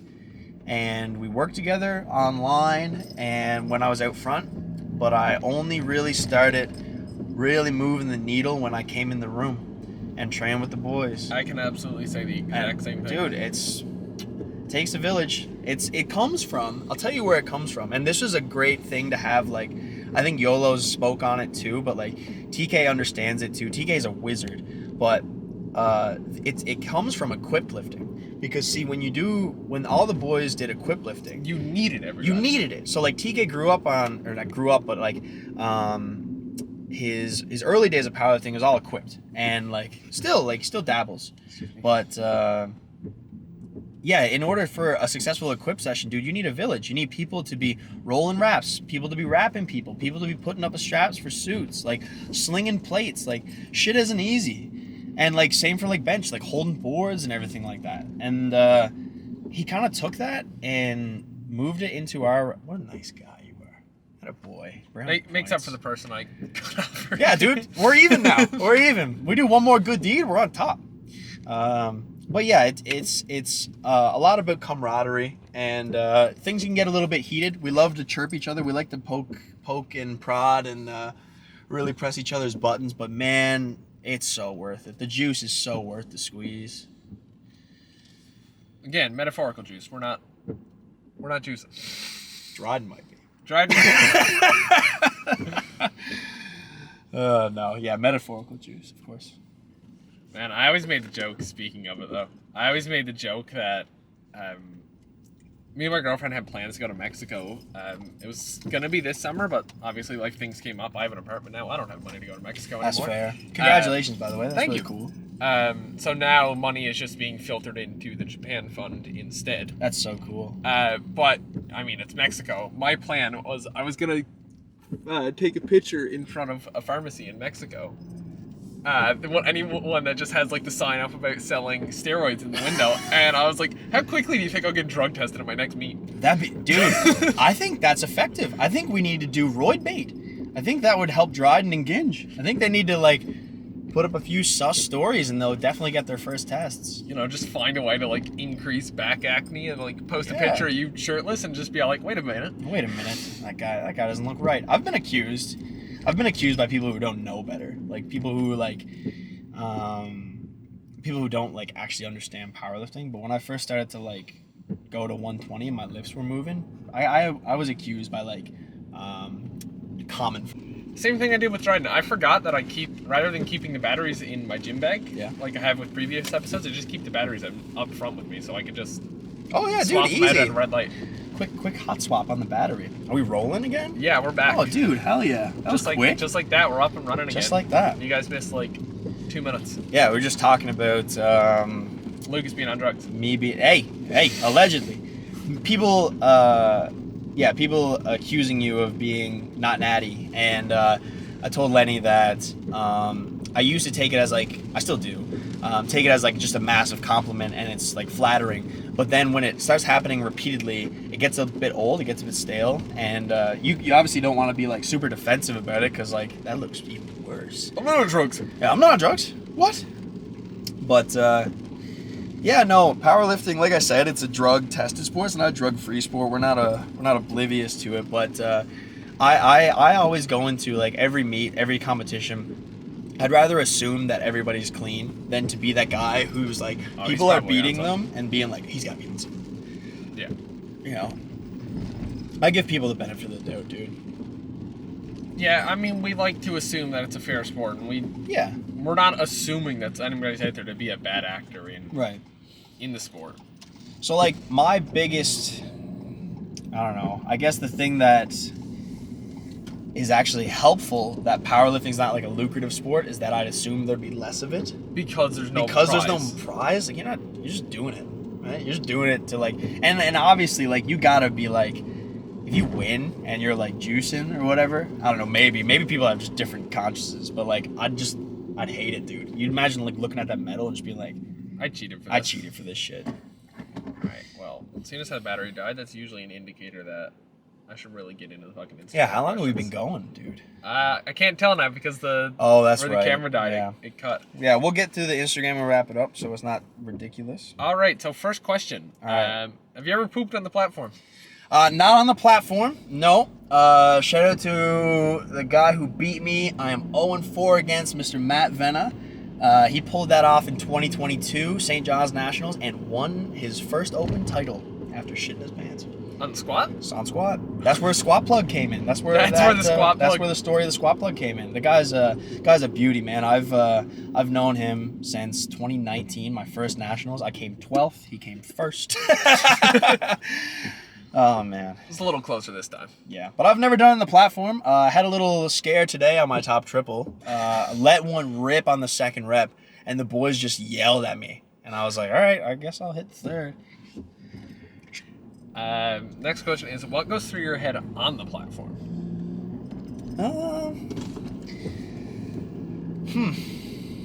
Better not miss. I speak to myself a lot. Not a lot, but like enough where I'm out on the platform, I'm just like, come on, gotta go. This is it. Like, I let my emotions kind of like flow, whatever I'm feeling. If I'm angry, I'll like grunt and growl or whatever, but like nothing to the extreme. I'm not a huge like screamer. I'm a big smiler, actually. You are. Typically, like, if I'm smoking a squat, dude, I'm smiling. There's I'm a coming big up out of the smile hole coming with out a of the big hole. greasy grin. Yeah. It also makes the refs say, oh, he's smiling. He must have hit death click. But, yeah, no, I don't really have much thoughts. I know the most thought I probably put into attempt was my opening squat at Worlds, because it was just like really, I don't know, it was a really like different experience. Worlds was a lot more quiet than like most meets I've done, just because it was in a bigger venue.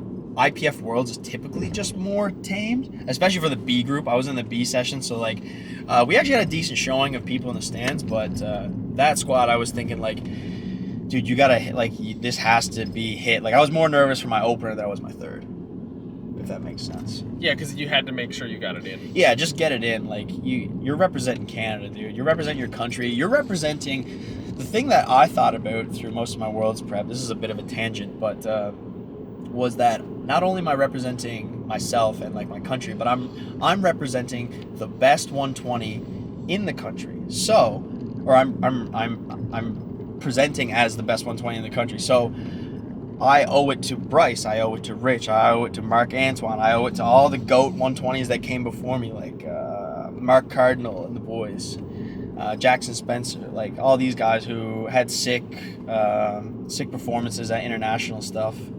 But yeah, you owe it to them to do your best in the day too, right? Yeah, it's something owed to everybody. Yeah. I'll go off on a side tangent on that though. How does it feel to wear the Team Canada gear?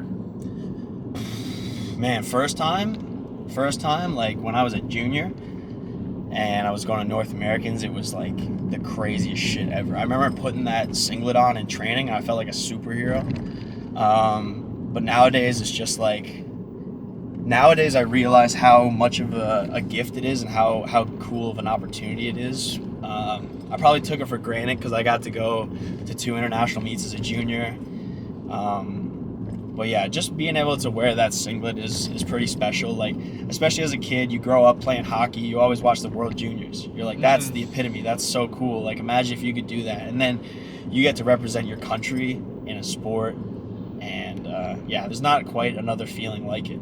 It's very prideful. I know, like, I don't know, I think it's going to change, especially nowadays, but like Canada doesn't have a shit ton of national pride, but I feel it. I feel it when when I was at Commonwealths and I pulled for the win and I got up on the podium and they played the anthem, that was real. When they did that at Masters Worlds and I saw TK cry, that made me cry. Like, that's special, man. You just think about those moments and it means a lot. It means a lot, yeah. Next question is, why is red your color? Dude, I love red, man. That's a good question. I don't know. When I was growing up, I always thought, like, I was so basic. Like, people have, like, shades or, like, specific. I was like, oh, red. My favorite color, blue. But now it's red. I have a red car. I have a red barbell. I love red plates. Love red plates. It kind of works, man. We need a couple more of them, but... Dude, yeah, we need more red plates. But, to be honest, man, I don't know. I love red. I love, like, the fire truck red, too. Like, not, like, deep, shade of red, like red. I just like fire truck red. I don't know. Maybe I'm secretly a bull. Pokemon red? Yeah, dude. Fire red over leaf green for sure. Yeah. Sapphire over ruby though. Yeah, Kyogre. the goat. Yeah. Kyogre the goat. Yeah. Going off of red as well, just because hearing you and red in the same sentence makes me think of it. What the fuck is that sleep paralysis picture? Oh, dude, that was crazy. Dude, okay, I'm gonna make you do some work now. Lenny, put the picture up on the screen. When I saw this picture for the first time, I was like, I thought of like Kane from like WWE, like the big red machine. It was terrifying. I was like, well, I gotta post it because they've decided to make this the poster for me, so like I'm gonna roll with it. But dude, I make some ridiculous faces when I'm approaching the bar for squat, and that was one of them. Like, yeah, dude, that was a picture. that was a picture. What is the hardest part about traveling for meets? Especially you, because like you said you went to New Zealand. Yeah, dude, that was nuts. 16-hour flight from BC. Well, first, you gotta get to BC, which is across Canada. That shit ain't easy. So you gotta go St. John's, Toronto, BC. BC, 16-hour flight to Auckland overnight. That was nuts. I competed the next day. Landed in Auckland, Holy competed shit. the next day. Had a great meet, though. Personally, I'm pretty bad with airports, so like I get pretty stressed out, like not knowing where to go or just wanting to. I just wish I knew exactly where to go and where to be, and like make sure that I'm not wasting my time. I'm a bit antsy when it comes to flying. My girlfriend can attest to that. Jaden is like, she's so sick to travel with because I just follow her like a little dog. But flying sucks because as a bigger person, I'm a little cramped up. I'm still not to the stage where I'm springing for like premium seats. Maybe I'll have to get that, but like I have some issues with my knees. So like when I like this for like a long period of time, shit hurts. And then nutrition's the other thing, right? So if you're locked in on a meal plan for months on end, and then all of a sudden you're gone. Like I was in Lithuania for a week. I had to call Bury, and like the time zone was weird. I had to call Bury when I was in this like Lithuanian grocery store and just be like, hey man, let's freestyle this. I have a fridge in my room. I don't have a microwave. I have a kettle, and like let's make it work. So having somebody in your corner to help with that makes it a whole lot easier. But yeah, I'd say just the eating and the initial flights. But like I love being in a hotel and like thinking about like the competition the next day. That part of traveling's fun, and especially the after party with the boys. Yeah, as bad as it sounds for the 16 hours, like I mentioned earlier, going to Japan, I think when we go to Japan, that's the way we want to do it, rather than like a dozen stops through Europe. Yeah, we'd rather just do the Canada to BC, yeah. BC to. But it's also one of those things, like we'll go travel one way going down and one way coming back, just to deal with time zones as well, to deal with jet lag and stuff. Right. Because that's gonna be a pain. Next one is top 5 anime. Top 5, dude. I don't even know if I got 5 really, because like, number 1, Ippo. Number 2, Attack on Titan. 3, Vinland. 4, My Hero. 5, Naruto. Naruto's the first I ever watched. You also, like, Yolo mentioned this as well. Yolo's a huge Dragon Ball guy, but Dragon Ball was probably the first, like, introduction to anime that most people had, especially my age. So that holds a place. I used to play, like, Dragon Ball video games, but in terms of the top 5, yeah, that's pretty much it, because I've only really watched those, like, to completion, you know? Bleach holds a special place in my heart. Bleach was a big 3 for that anime, reason, right? Because Bleach was my first. Sure. Okay, yeah, so Naruto was my first. So that holds a spot. I finished Naruto before I finished Bleach. Yeah. But, like, when I first discovered what anime was... Right.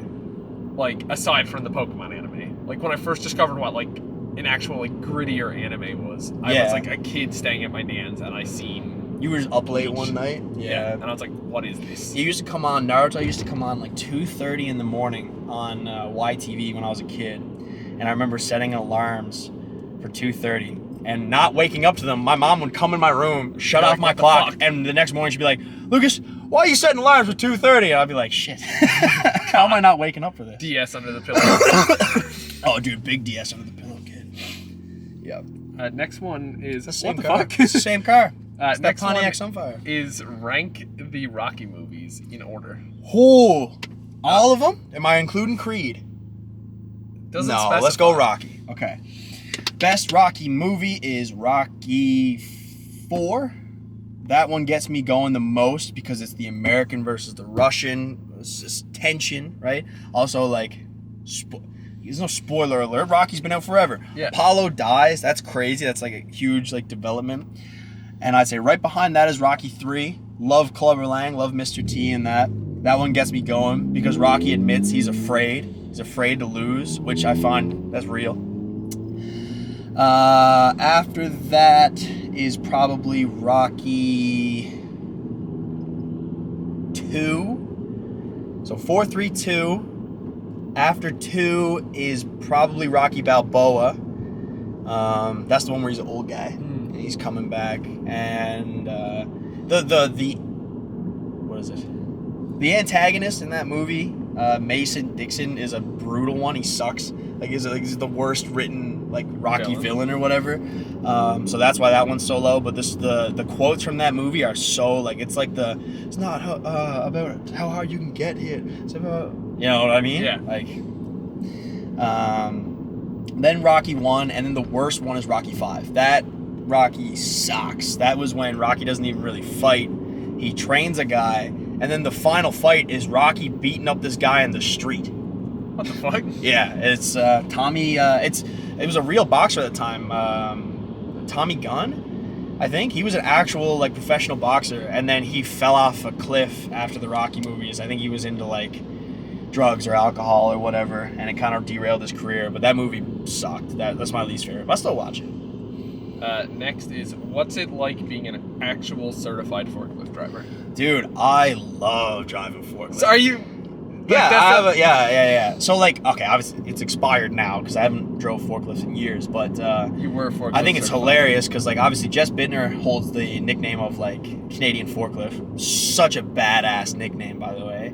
And I always used to be a deadlifter, so I was like, oh, that's cool. Like I like that. Be like the Newfoundland forklift. Be like great value forklift. Forklift at home. No name. No name forklift. But yeah, I drove forklift when I worked at the mill in Corner Brook for like 3 years. And driving forklift is sick because I don't know if you know how a forklift works, but Yeah. they turn from the back.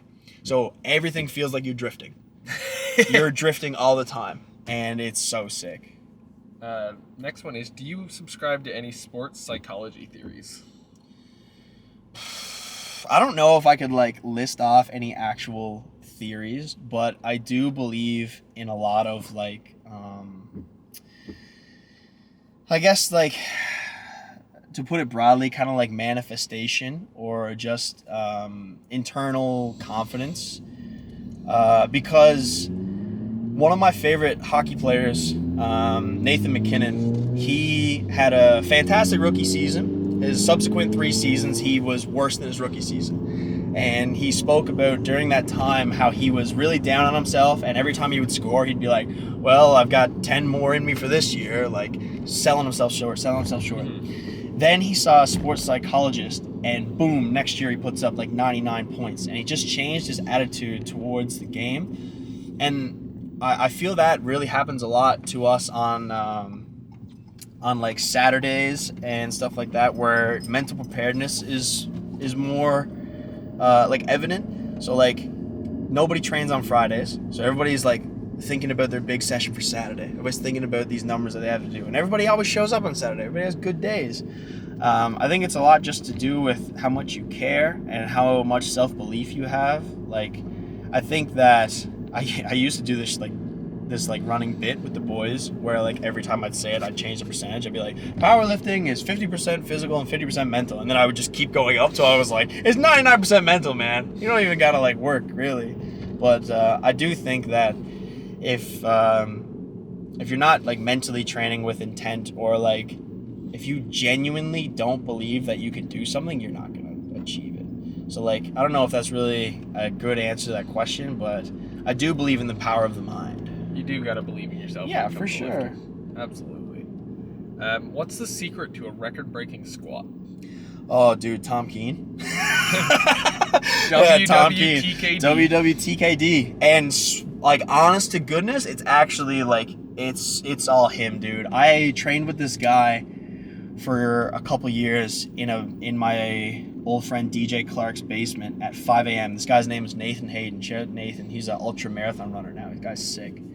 But he used to powerlift. And when he saw me, I guess, blow up on squat, he was like, dude, you were always a great deadlifter, but your squat came in a box with 1,000 pieces, and you had to figure out how to put it together. So it was more so just patience and perseverance. And obviously, getting coached by TK, TK's a squatter. Steph's a squatter. Anybody in that rack has a good squat. Like, we are all squatters. TK knows his shit. And especially at meets, I remember, this is like, I guess this, I'll clue it up with the side tangent for what would TK do. Easterns, 2024, March. The goal was to squat 355 and a half. I loaded up on my second attempt. I do it. It was really hard. Looked RPE 10-ish. Come off the platform. TK goes, what do you want? And I say scratch. And he said, I'd take 2.5. And then I like looked at him for like a split second. I was like, okay, load it. So from the outside looking in, it's like, that's stupid. Why would you take 2.5 on such a monster squat? Why wouldn't you just try to add that onto your deadlift? But on that day, I didn't have it on the deadlift.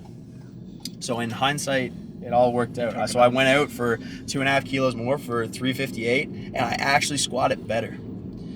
So TK's a wizard, man. I owe a lot to him. I try to thank him in like social media and stuff like that, but it's hard to put into words like how much he's done for my lifting, and just like, I don't know, dude. TK's a sick mentor, friend, coach. Like, I don't know, man. Yeah, TK's the guy. TK's the guy. What's your PR song? Oh man, it changes frequently. I think Dryden's had the same answer, but like, dude, I listen to a bit of everything, man. Like, I'll listen to like trap music, and then I'll listen to like classic rock, or I'll listen to like, I guess like drum and bass or like hard style. But I love Billy Talent. It's This Will Get Better. I think there's 2 names for the song. Let me just quickly pull it up. This is the song that I used for Worlds. It was that and You Say Run. You Say Run. Yeah, You Say Run, and this song by Billy Talent. This will. Yeah, it's I Beg to Differ is the actual song name, and then in brackets it says This Will Get Better. And that by Billy Talent and You Say Run. I went back and forth between those 2 songs for the entirety of Worlds. So they're A1. You Say Run. Yeah, they're A1. Erwin's Speech is another one. Erwin's Speech is sick. It's too much. I think for me, like just focusing, it's a bit too much like words. I need like, so Noise. I love instrumentals because I can interpret what it means to me, right? So like, yeah, do you ever listen to classical music? Like No. genuine, I have a classical music playlist. Dude, that shit slaps when you're doing like mindless tasks, because it's just instruments and you can kind of interpret what the song is. Like you can make it about whatever you want. I think that's super cool. And it also like less things to think about. If I'm processing lyrics and I'm trying to squat something fucking heavy, sorry, I don't know how I'm doing with the swearing on this. I'll try to keep it down. So. But yeah, Bro You squat, Say Run. And, Bro squat 700 to Mozart. dude, I'll do it. Definitely done it before. Do you have any pre-meet rituals? Dude, not right now. I don't have anything in particular that I do pre-meet. I kind of just try to stay off my phone, and if I'm on my phone, I'm just talking to like my parents or like my close friends, and I'm just talking about like, sometimes I'll just talk about how I'm feeling, like especially like Jaden. I'll express like if I'm having any doubts or whatever, and she does a really good job to reassure me because she's seen all the effort that goes into all these preps, so she knows what to say. But before I was with Burry, my pre-meet ritual was to get a Subway sandwich the day before meet. I heard this. I fucking heard this. And what the eat fuck? it the next day after weigh-ins, and the boys would give me so much shit because the half-life of a Subway sandwich is like 20 minutes tops. If you buy that shit in the store and you go home, it's on the It's buzzer. gross. It's on the buzzer. So imagine leaving that shit out on the counter or like sticking it in a hotel fridge. I did that every meet until Provs 2023. Gross. And look what happened after I you know, stopped doing it. That was really funny though. Back to the self-sabotage. Yeah. Oh shit. Yeah. True. When did you realize you could be bigger in powerlifting? What was your breakout moment? Good question. I don't know if I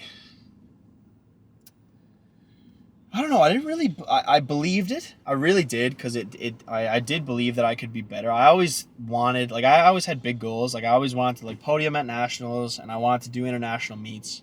But I didn't really know how far I would take it after juniors. But after that open Provs in 2023, my 105 one, my last 105 meet, when I pulled 350, that was sick. I was like, I can't believe I just did that. That was a like 27 kilo deadlift PR at Jesus. the time from our meet. And I pulled that. I totaled 815, which was a respectable total in the 105s at the time. Like, it was all right. And I out-totaled Stanley and Chris as a 105. And I was like, dude, there's something here. Like, I can... And my squat was just starting to come alive. I was just starting to become a better squatter.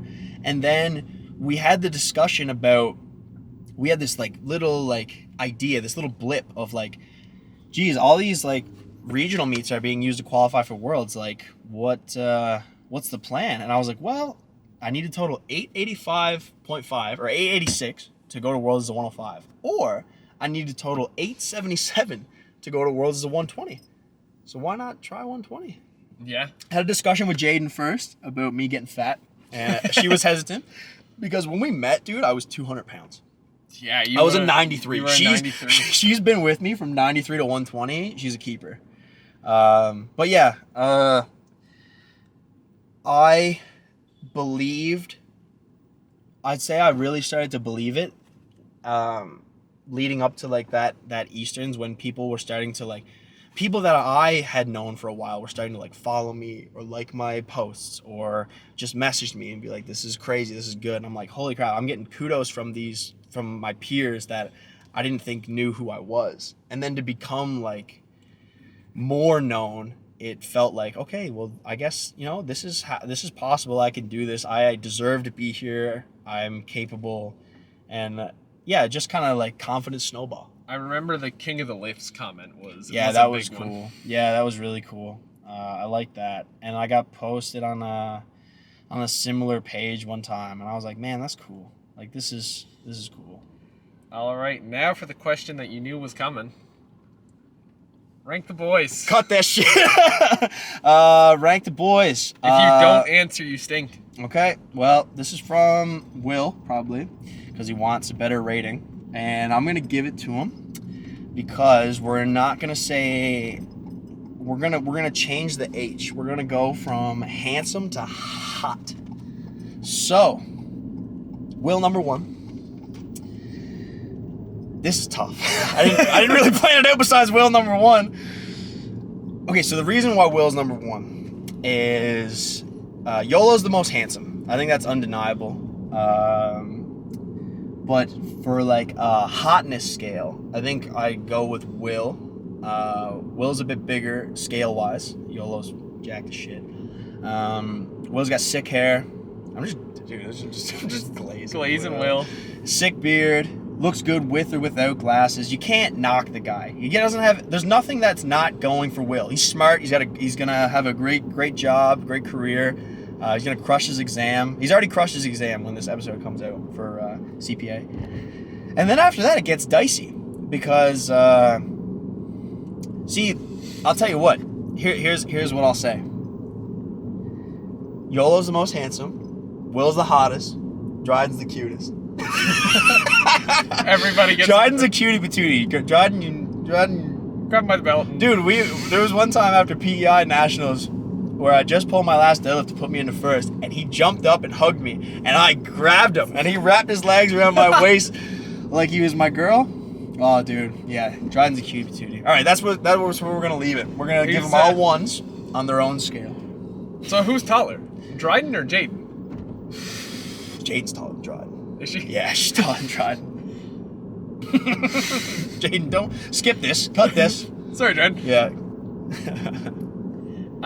Next question, and I could probably answer this, but I don't know it offhand. What level is your coach in Pokemon Go? Oh, dude, TK's 42. Jesus Christ, is he? Yeah. Holy shit. 41 or 42. TK's sick because he plays it on the sly. Like, when we're really into it, when we're like going and like we're like grinding Pogo, like TK will talk about it a bit more. But then when we kind of die off of it, we kind of lose interest. He does it on the sly because he knows eventually we're gonna come back to it and he's gonna be the big dog. He's always been the big dog. Mm-hmm. TK's sick. What coach? What powerlifting coach is playing Pokemon Go with you and is actually better than you at Pokemon Go? I had this conversation with TK not that long ago. It was coming up on like Christmas. It was December sometime, and I was like, man, like we just missed out on. I'm kind of pissed because we just missed out on like a Shadow Dialga raid, like right next to because there's a gym right next to like Reps, like over towards the Alpha's parking lot. Okay, yeah. And I was like, yeah, I would have said something, but I didn't want to throw off like all training. He goes, I fucking wish you did. Imagine all of us. Give me that. All of us in fucking squat shoes, belts. Just TK's so on it too for like experience. Like he just knows. He's a numbers guy. loves that shit. Popping lucky eggs, doing all his Hell evolutions at the yeah, same time. yeah. He's like, yeah, get 50 people on my friends list, best friends, and we're golden.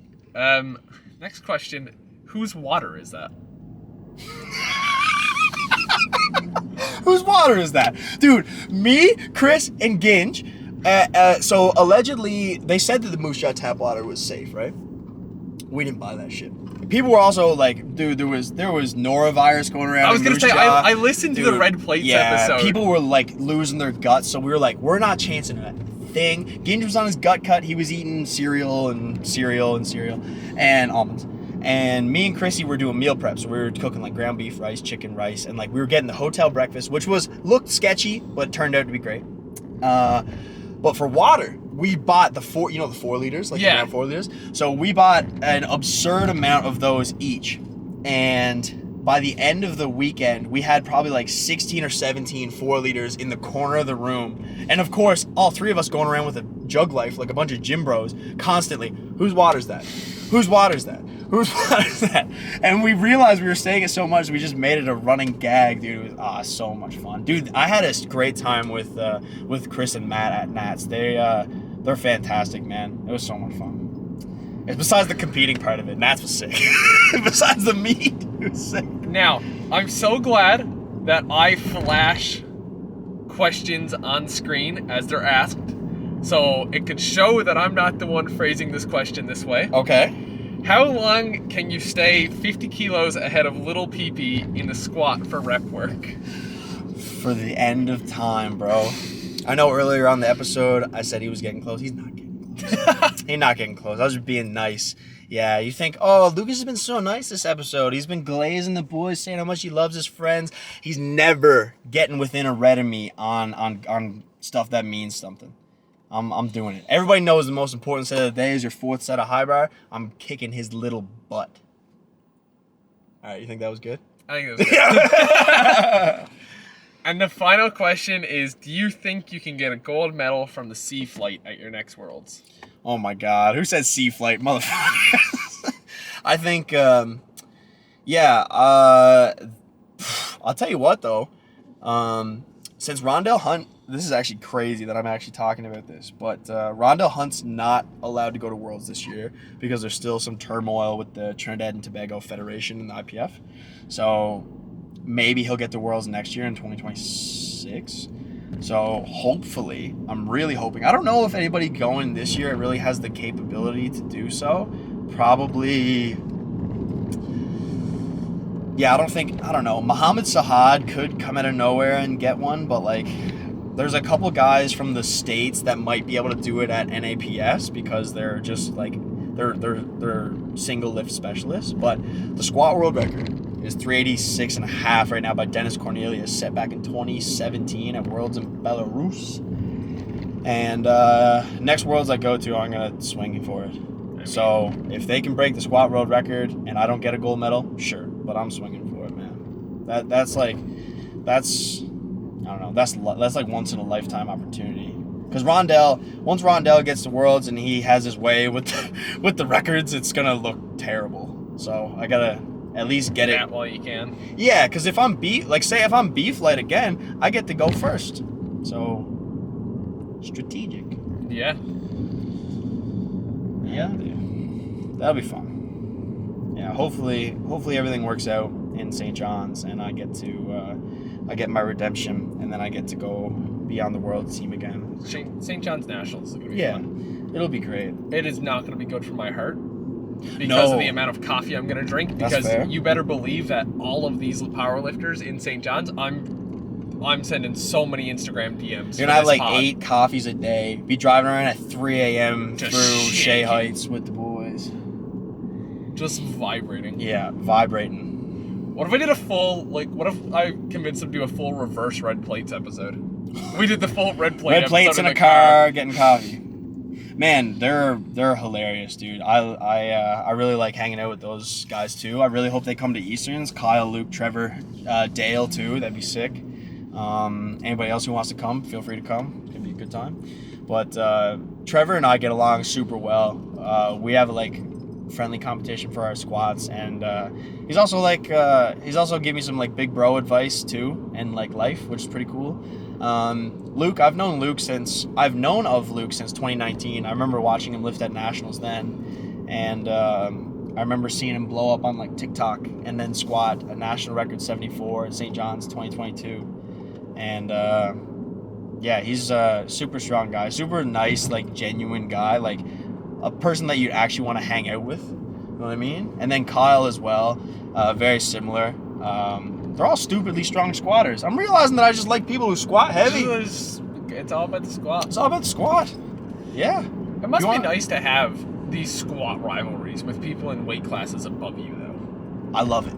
I love it, dude. I think you're always trying to be like, nobody wants to be the big fish in a small pond. I'd rather be the little fish trying to keep up with the big fish. So I love comparing myself to supers. The bench is brutal, but I love comparing myself to supers. I want to like, this is delusional, but I love being delusional a little bit. You kind of have to be, yeah, especially like when you get to this like echelon in the sport. But I want to out-total the supers at some point. I think it would be cool to like because like Willis is winning nationals with like mid to somewhat high 900s, and I think like my physical limit is around there. So how nuts would it be to like, first of all, heaviest squat in the CPU raw all time natural, because Kelly Branton doesn't count, is Jason Byrne with 380 and a half, and I want to do that. I want to have the best squat in the country.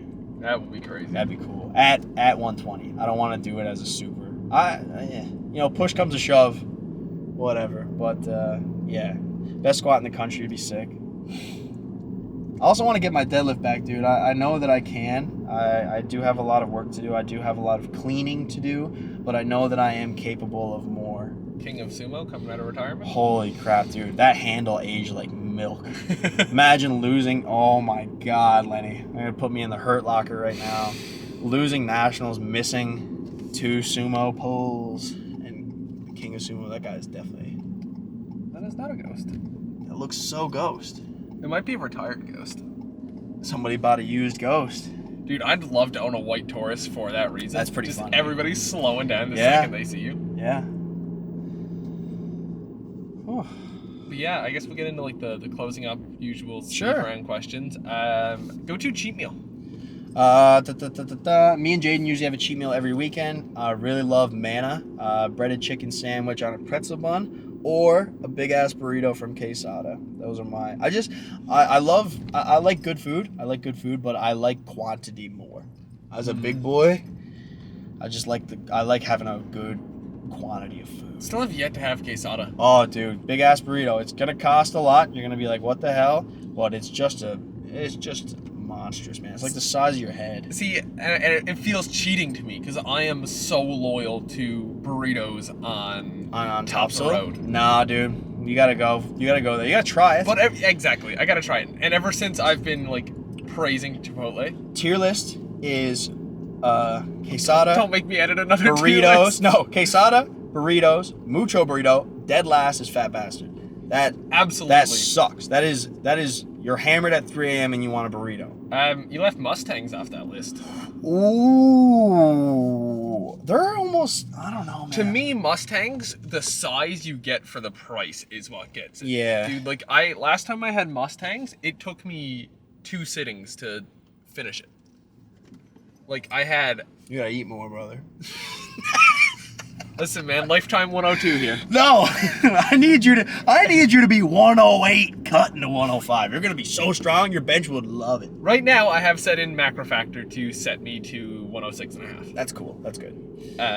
So I've been trusting that, even though it's been like, as long as the scale moves eventually, you're good. Yeah. You don't need to rush anything, man. I think gaining weight should be done patiently to avoid just like excess bloat. Yeah.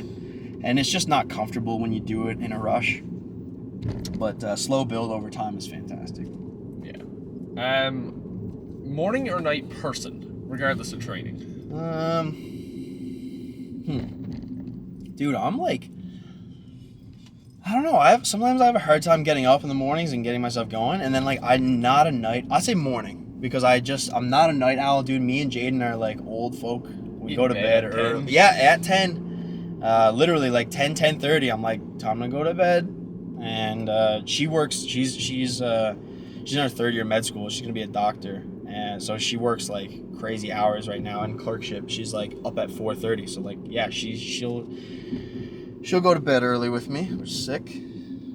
It was always the opposite for us because I was always a night owl person until Right. I started training so hard Yeah. with powerlifting, and now Yeah. I'm like, it's like 10 o'clock and I'm on the couch starting to doze off. And Yep. Liv's like, you want to go to bed? And I'm like, yeah. And before, she was always going to bed alone because I'd be up like playing games or something. Right. But now it's like, nope, You're getting in there. I'm good to go to bed. Yeah, I like the year that my hockey team won the Stanley Cup, I watched every single regular season game, and they started at like midnight. So I was like a degenerate at my old like crack house up till like 3 a.m. watching the Avalanche. But nowadays I can't be bothered, man. I'm only watching their games if they play like a Canadian team and it's over at a decent time.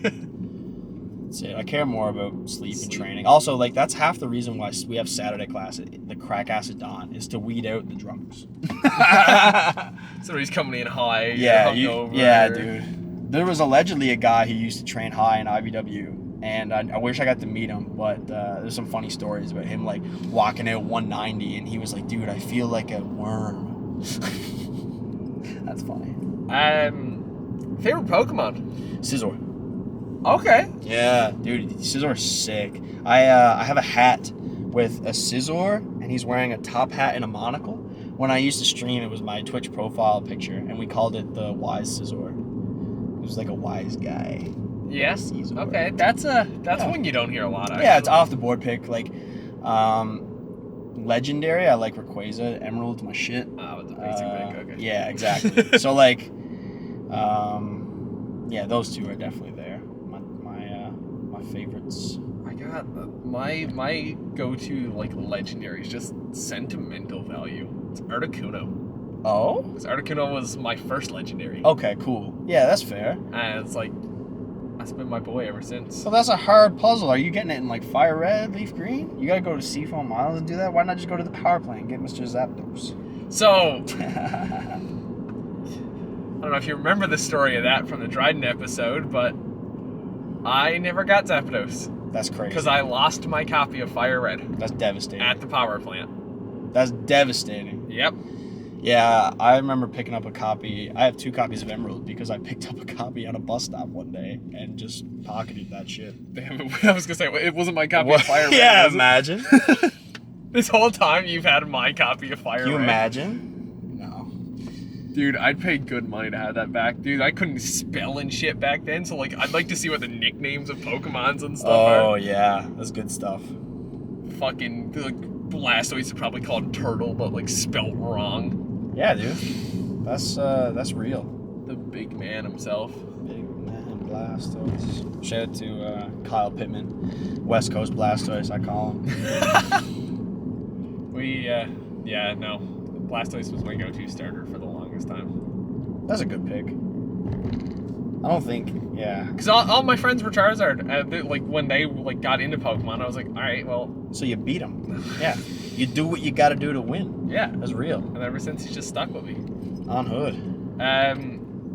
Go-to training time. If you like, regardless of the guys, you can pick the guys and have them with you, morning or night, or like morning or evening. 10 a.m. 10 a.m. Yep, because it's okay, so I really enjoy training at 8:30 on Saturdays. Like, I love it. That's my favorite day of the week. But 10 or 10:30 in the morning is prime because you get a little sleep in and you're also done training and still have the rest of your day to do shit.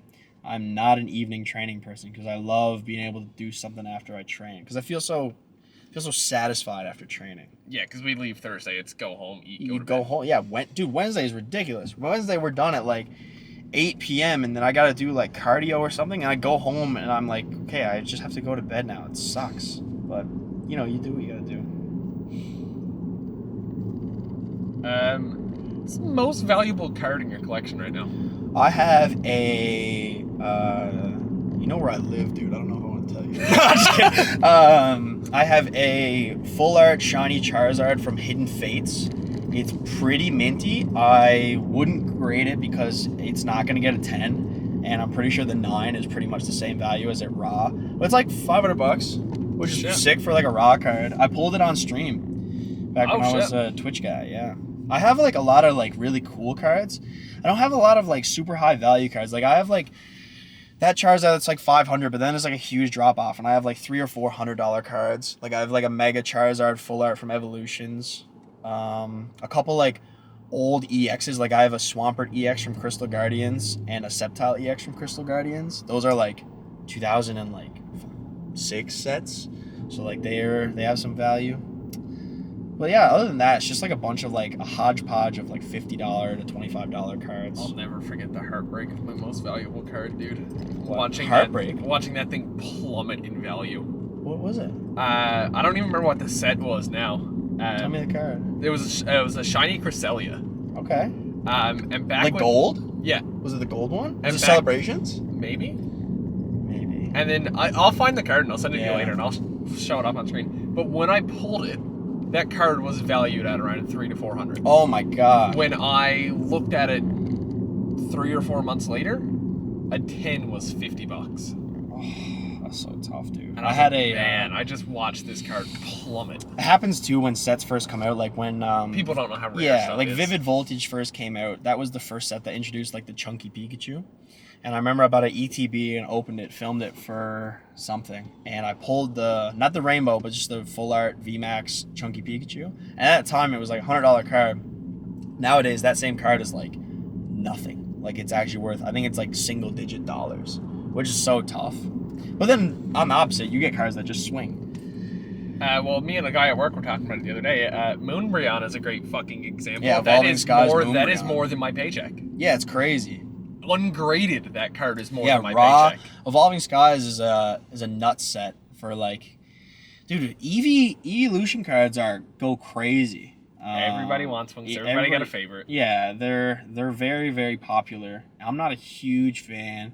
Like, I'm not like seeking them. Like I have a collection of Caesar cards. I have a lot. I don't have the most valuable one. The most valuable one's like $500. I'm not spending it. I can't do it. I've spent over $500 on like packs, but I just can't like justify it on a single.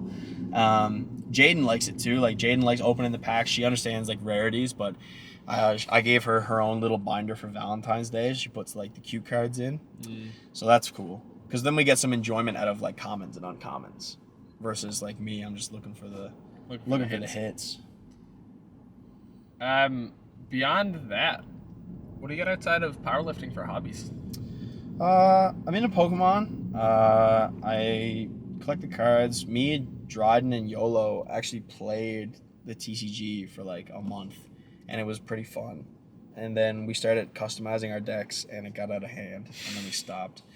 But yeah, outside of powerlifting, dude, my life just pretty much consists of like work, which just sucks. Working just not as fun as it could be. Spending time with Jaden. Yeah, other than that, like I used to play hockey. I don't play hockey anymore. I just don't really have the time for it. I used to play a lot more video games, but now I don't because I work from home and my office just reminds me of work. So like it's hard to spend the time it's hard. I'm sitting there for 8 hours in this chair, and it's hard for me to. All I have to do, because I have everything like cable managed and set up properly, that all I have to do is unplug my computer and plug in my PC or plug in my Xbox. This light is so deceiving for like how much time. Yeah, it's quick.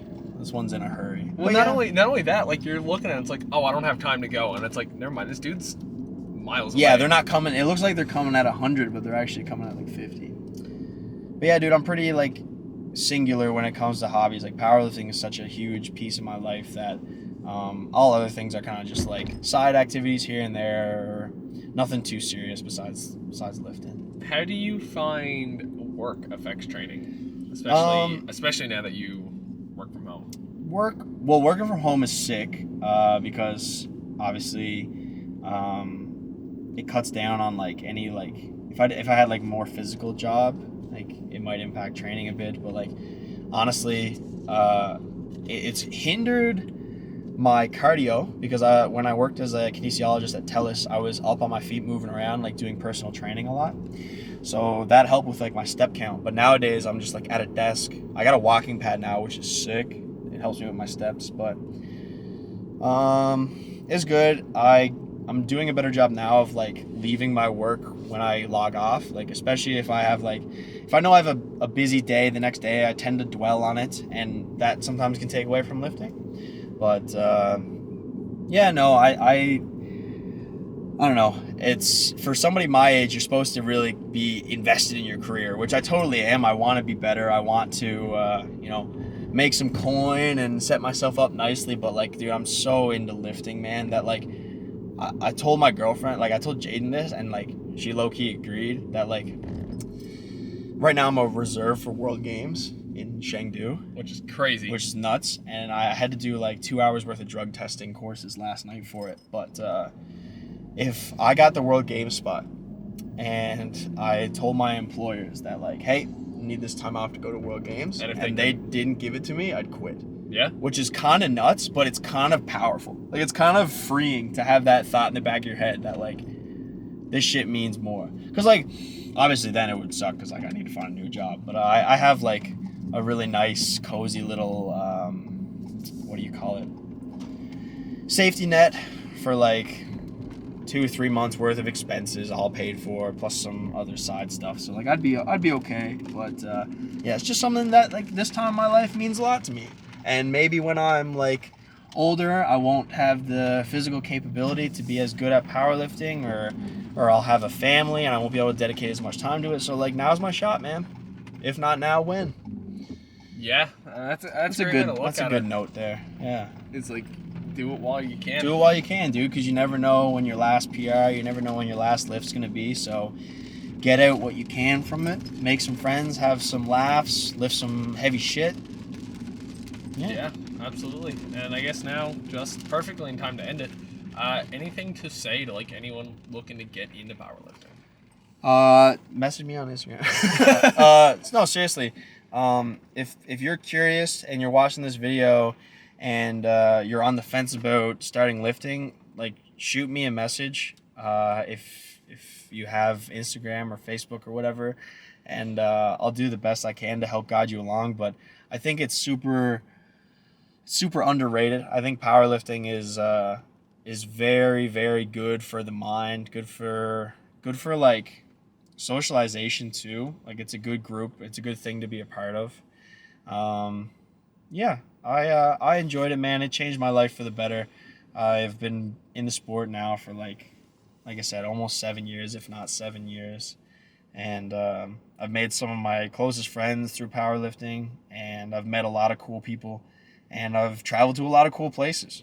So, and the best part about powerlifting, I'll finish with this, is that you can start at any age. Yep. TK was a late starter. YOLO started when he was 27. James started. James started super late. Dude, there's people who have been through IBW that start when they're masters, and they become goated in masters. And like, as I become more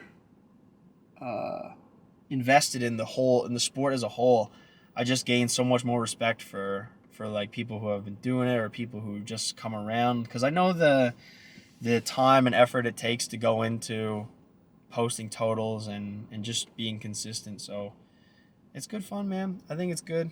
What do you think? I agree. I can't, like, and that's half the reason I started this podcast, is to get more people into powerlifting, to get powerlifting out there, get it seen by more people. Dude, when you came up with this, dude, I loved it. I loved it because when I came up with this. Yeah. When I was being a little sketch bag with East Coast Barbell, that's what I wanted to do eventually. I just wanted to get more people into powerlifting. I wanted to highlight the amazing lifters that we have in the province. I wanted to give YOLO his flowers, because that guy deserves it. But yeah, when I saw that you were doing this, dude, I thought it was such a great thing. And you also have some unique viewpoints, because you have a more diverse background, and you're still fairly new to powerlifting, so you can kind of expand the conversation a bit, which is cool. It's more. It's just as much a fucking learning thing for me as it is like True. I'm hearing all these names I've never heard tell of before, and like then finally putting like faces to names. I got to even do that the other day because both in YOLO's episode and Dryden's episode, they mentioned Bronson. Yeah, and I got to meet him the other day. That's so cool. Yeah, dude, Bronson's a legend. Cyborg Bronson is Dryden's first nickname, and it came from Bronson, who was an absolute unit. But yeah, it's good, man. It's a good episode. Appreciate it, man. Thanks for having me. Absolutely. You trainable? Of course. All right. I'll probably see you around tomorrow. Alrighty.